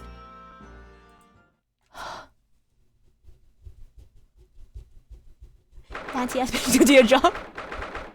Yeah, go Barack, go. What? Oh, no, just come up with evidence in one day. Damn it. Oh, Professor. Yeah. Mr. Naruhodo? Yes? I'm so sorry. I was wrong. You were right. I tricked you. You trusted me. I dragged you into my mess. How did you ever come to this? It seems like you trusted the wrong people, my dude. I'm so sorry. Did you really have no idea, Professor? What about Mr. Dreadful was... About what Mr. Dreadful was really up to, I mean. About what he was really constructing. Naturally. The machine was the embodiment of my hypothesis. Of all my hopes and dreams. I had complete faith in it. It seems kind of negligent, my dude. There's faith, and then there's negligence. Which is... my bro. Alright, in that case I won't say anymore. Now sadly, the murder accusation against you still stands. So we must do as much investigation as we can before the trial resumes tomorrow. Well, thank you for doing so much for me. You're welcome, I guess. City! I'm so sorry for arriving late this morning, Miss Naruhodo. Arriving late? Didn't you receive my postcard? I wanted you to know when I arrive. Postcard? What postcard? I hid it from... The surprise! I hid it from you, Runo, so it'd be a surprise. Oh, Iris! Well, did it work? Iris! I was surprised, alright? Especially when you threw me to the ground. Oh dear, I'm so sorry. I was just so happy to see you again that it sort of slipped out. I was so happy to see you again, I just slam dunked you into the ground. Maybe we can stick to more traditional displays of emotion in the future? Like a handshake. Or a clap on the back. Susie's train was late in London, into London Victoria this morning, you see. But he made the coachman really whip the horse. Oh, horses. We made the coachman really whip the horses hard so she didn't miss the whole trial. I was watching from the gallery for a while, but in the end, I'm afraid I couldn't contain myself.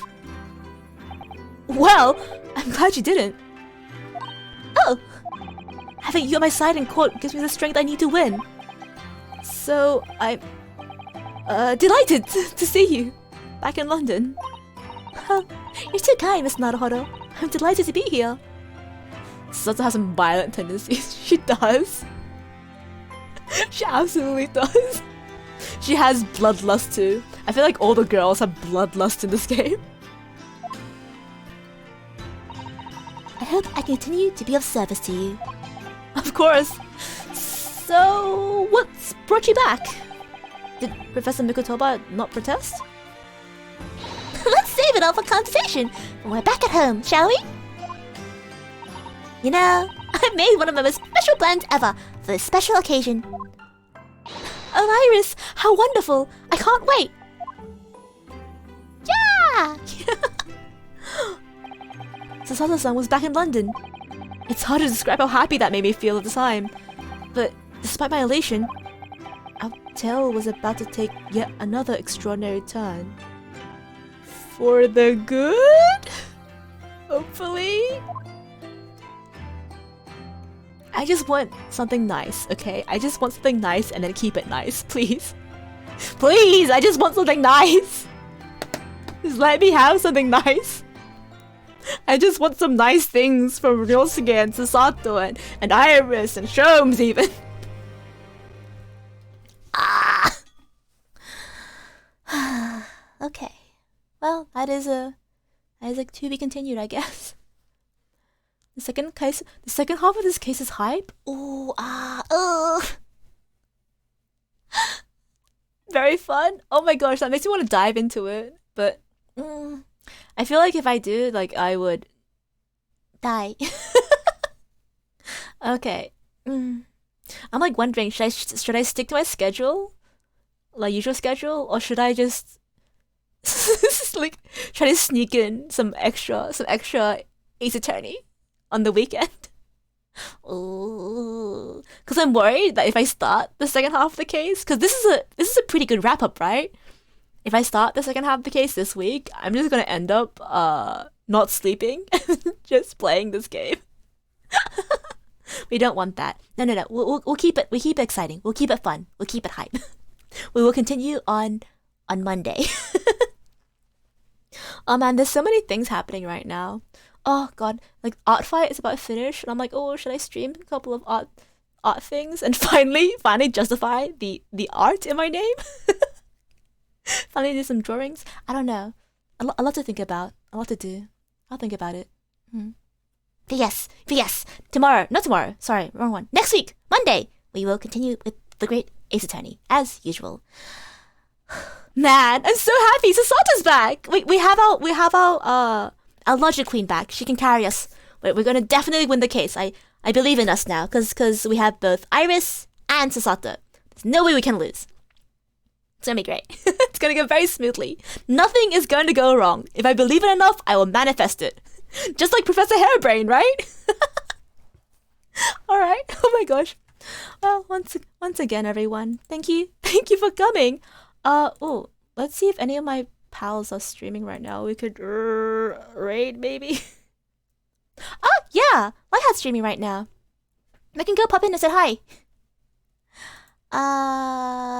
Yeah. So Lightheart is he's a variety streamer. He's wonderful. Excellent guy, excellent friend, very nice, very chill to see. Let's go pop in and say hi. Start raid?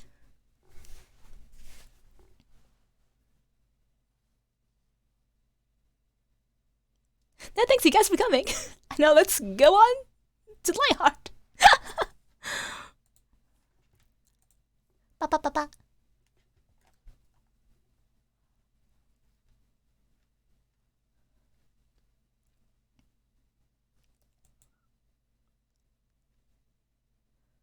Ba ba ba ba ba ba.